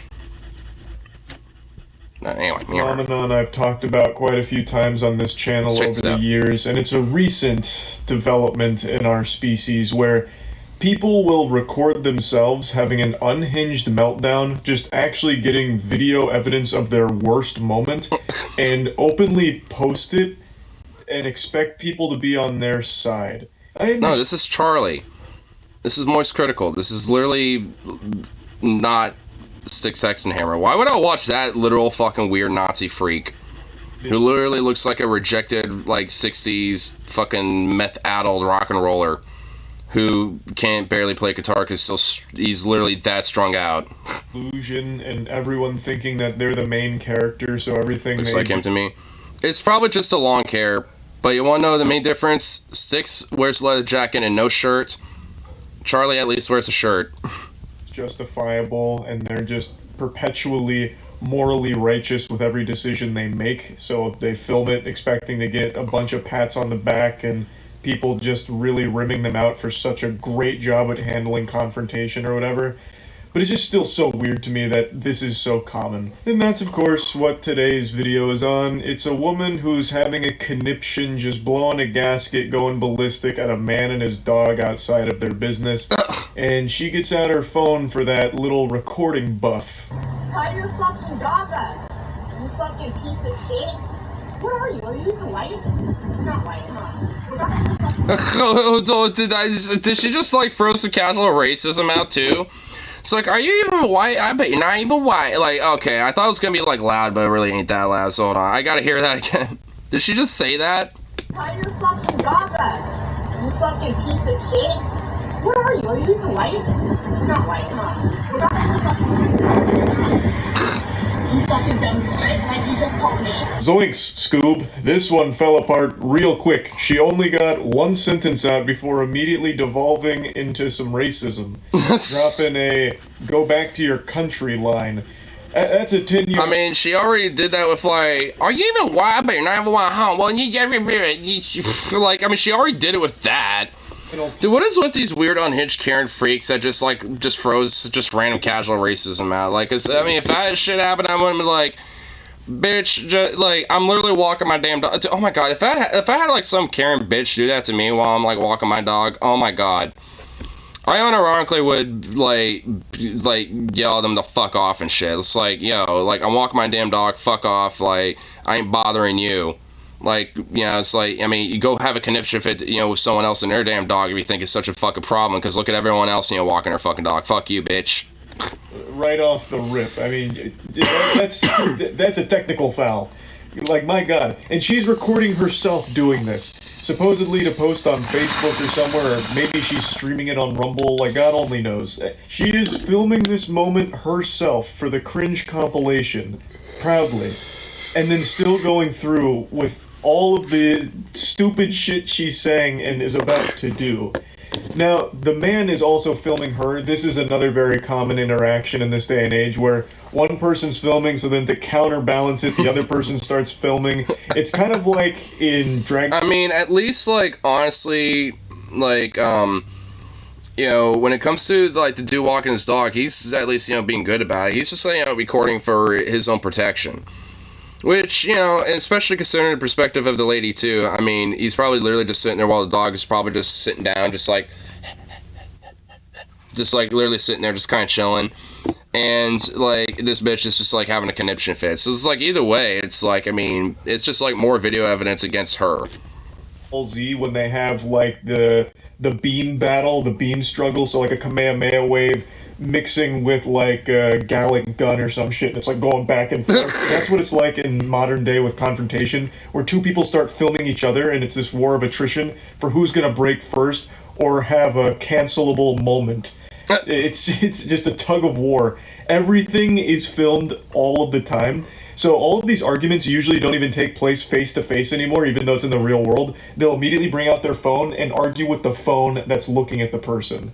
So that's always kind of goofy. Now, in the words of the great Shrek, he said, public freakouts are like an onion. They have many layers. And that couldn't be more true for this video, because the lady here, I actually think, has a real reason to be upset. She's just going about the whole situation in the worst possible way. She's mad because the man and his dog are outside and the dog is not on a leash. And I think that's a very real complaint. I really think it's extremely irresponsible and shitty dog ownership to have your dog be unleashed in... I mean, also, like, I would argue that it's just, like, you know, for the dog's safety, you know, to have him leashed up, because, like, you can't necessarily control, like, where your dog's gonna be walking. Like, I mean, the dog could literally just, like, randomly, you know, spontaneously just, like, walk in the middle of the road and get hit by a car or something, right? Like, I mean... Like, it's even just for the safety of, you know, your dog and your pet, like, I mean, you should have him leashed up. I always have my dog leashed up. The only time he's not is when I'm at dog park playing fetch with him. That's not only dangerous for the dog, where it could just run away, get hit by a car or something, but it's dangerous for everyone around you if your dog, you know, maybe goes after another dog, goes after a person, and the dog in this video is a pit bull. So that amplifies the danger of it even more so. Don't tie your fucking dog up now, piece of shit! Bring your dog in. Oh my god, the dog is literally just sitting there on a bed. Like, I mean, hold on. Don't tie your fucking dog up now, piece of shit! I mean, look at this little sweet puppy. I mean, like, I would have thought, like, okay, there could have been some issues, like, if the dog was, like, you know, like, just, like, wandering around or whatever, but the dog's literally just sitting on the bed, just being, you know, sweet and, you know, staying like a little good doggo. I mean, like, and also the dog doesn't look like it's in any aggressive stance whatsoever. It's just chilling on a dog bed in the middle of a sidewalk. I mean, that isn't really that big of a deal. I mean, sure, you should probably have, like, you know, a post set up so in case the dog gets up and wants to wander around somewhere or something, it doesn't wander around far away or anything. I mean, but, like, this bitch is going off about it for no reason. It's like, I mean, if anything, if you really think it's that big a deal, be like, you know, hey, just for your dog safety, it's probably good to at least have, like, a little post somewhere for, you know, your dog not wander off, you know, just for its safety. You know, just, like, as a little word of advice, but not, like, you know, freaking out and having a conniption fit. Tie him up! You cannot do that! You can't keep him out here! You're entertaining. You're entertaining. I like his little reaction to it. I'm on the phone with the cops right now. They're gonna come get your dog and put him down. At least I'm pretty sure it's a pit bull, but I'm not a fucking dog whisperer. I'm not a connoisseur of dog breeds. It looks like a pit bull, but regardless, even if it's not, again, I still feel all dogs should be on a leash when they're in public around people, just for the safety of not only the animal, but the people as well, just in case. It's always better to err on the side of caution, I feel. Now, back to making fun of Rowdy Ruth for how she's handling all of this. Rowdy Ruth? Instead of just asking him to put the dog on the leash, or handling it in a different way, like maybe just going somewhere else away from the unleashed animal, she starts filming everything and escalating the whole problem and situation, now threatening to call the police to have the dog put down. Which is just fucking insane and frankly just like a threat in my opinion. Fucking unhinged. That's just unhinged bullshit.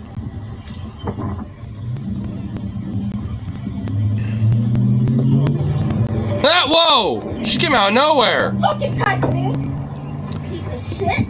You're the one who touched him. Like, you came out of nowhere. Like, that was just randomly out of nowhere.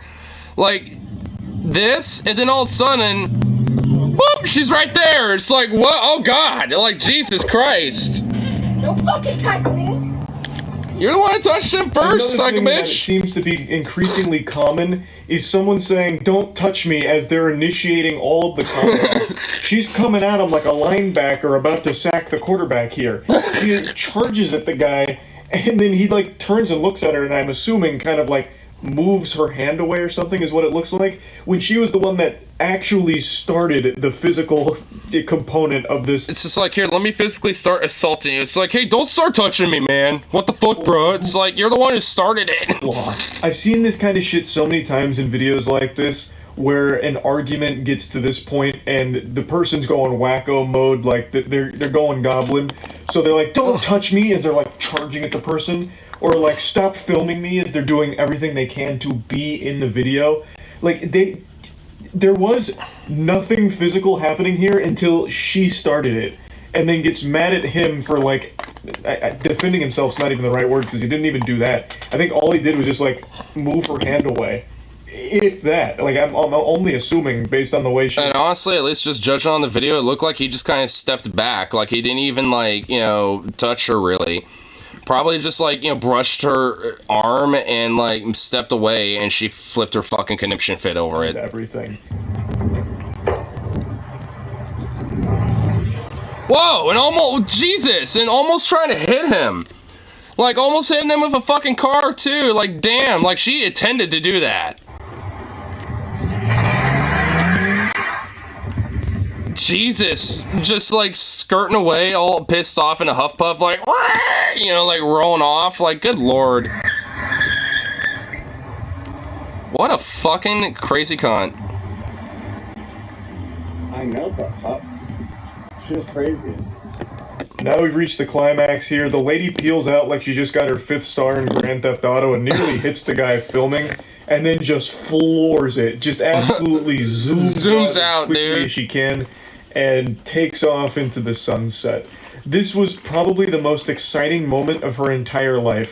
And now that video is somewhere in a Facebook book club group, and they're really cheering her on for her bravery and the way she handled everything here. My in God. reality, everyone's now making fun of her because the video Rightfully left so. her weird little echo chamber bubble. Well, actually, I mean, if anything, I wouldn't be surprised totally if, you know, she probably got, like, penalized at her job for it or something. I don't think has, but the video of the whole situation has. There's nothing particularly special about this video. These are a dime a dozen. There's millions of these uploaded every day. So what made me want to talk about this one in particular? Well, because it showcased 3 different things, all of which I find interesting talking points. The first being this increasing frequency of people filming their own worst moments, or filming their own, like, crimes now for social media clout. Just this parasite that seems to be infecting the brain of so many who are more than willing to film the absolute most embarrassing moments of their lives and upload it. I mean, what you do in your private life shouldn't affect your job unless you're a public figure. I mean, like, I mean, to a certain degree, yes. But, like, I mean, if you're, like, you know, doing crazy unhinged shit, you know, like, in your private life, or, like, doing, like, Nazi posting, then, like, I mean, I don't think it'd be in the best interest, you know, for someone to probably be continuing to work at, you know, a job where, you know, like, that wouldn't be acceptable type of fucking behavior, or, you know, and shit. So, like, yeah, to a degree, yeah, but, I mean, there's also at least a part of it, at least in my mind, where it's just like, yeah, at least, you know, within certain circumstances, I think it, you know, could be acceptable. I don't know if she did or not, though, to be fair. I suppose it's very possible she had, like, a moment of self-reflection, a come-to-Jesus moment, some clarity, where she realized, holy shit, this is awful, and then deleted it on the spot. But, you know, the damage was done because he was filming it, so we still saw everything that happened. But anyway, that's just the first thing that I always find interesting about these situations, is the person who's very clearly the most unhinged is the one filming it themselves, thinking that they're right. And then the second thing is dogs being off the leash. I'm seeing this a lot as well, where it's becoming ever more common for dog owners to not leash up their pets in public, and I think that is foul. I think that is just playing with fire. I really do. I do think that is kind of playing fire a little bit, honestly, because, like, I mean, yeah, like I said, I always have my dog leashed up, man, just mainly because he always lets, like, walk up to people and walk up to things, and investigate and be sniffy and shit. Like, that's just kind of like how he is, in a sense. So it's like, it's kind of hard for, to kind of control all of his, behavior when walking him. So that's why, just on that virtue, he's leashed up, and mainly just for his own safety. I don't really worry about, like, necessarily other people's safety with him, because he's a fucking teddy bear. But it's more about his own safety, because, like, other, people or other dogs, might not necessarily react, so friendly with him. Stand by firmly that every dog in public should be on a leash. No matter how well trained or how sweet and cute the dog is, it is better for everyone if you put the dog on the leash. That's a PSA to everyone out there. And then the third thing is, the lady really did have a reason to be uncomfortable or upset, but then she went way too far and handled it horribly, getting racist out of nowhere, getting physical, and then taken off like she was in the Fast and Furious franchise. Like, being upset about the dog being off the leash is fine. You could have handled it a million other ways besides what she did here. So it's one of those things where when someone does have a reason for being a little perturbed and go hog wild with it, taking things way too far, and then just saying some awful shit or doing something that's now indefensible, even though you were at the beginning having a reason people would agree with you on. But yeah, anyway, that's really about it. Just saw this video come up today and had a few things I wanted to discuss with it. That's it. See ya. Damn. Should consider how the way to use anyone instead of common lands social media weapons to give. Well, they already do.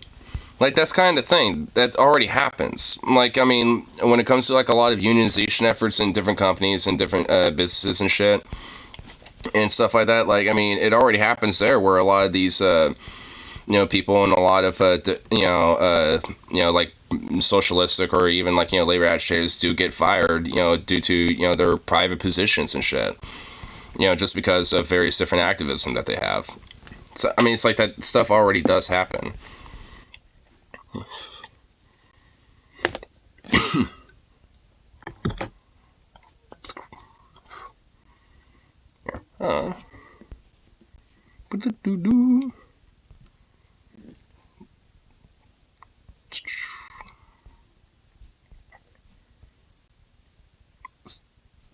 Kind of seeing what it's being mentioned on the little telegram from earlier.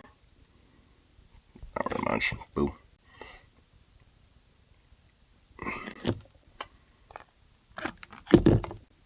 If they didn't try to rock the boat, they wouldn't get fired. I know. Mind equal blown. That's not a mind blowage.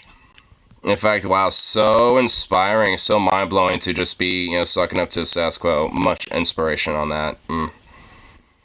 Feeling that inspiration real hard right now. Feeling so mind blown.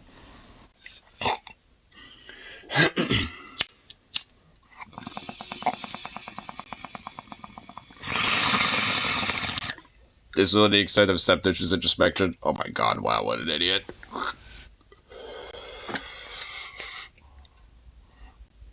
Well, speaking of, like, rocking a boat, though, out of business, I need to go get my money and all that shit. And I was gonna get some food, too.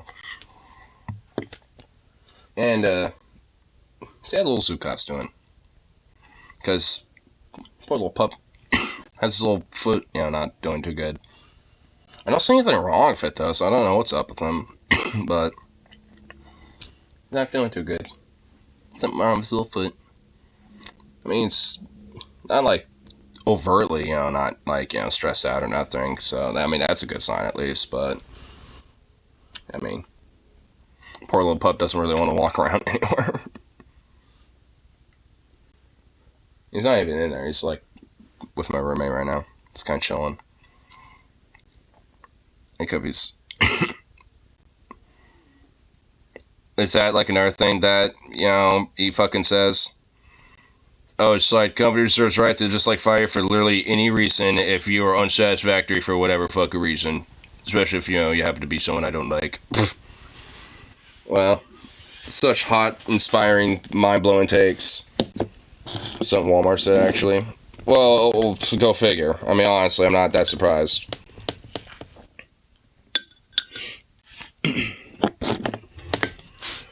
Whew.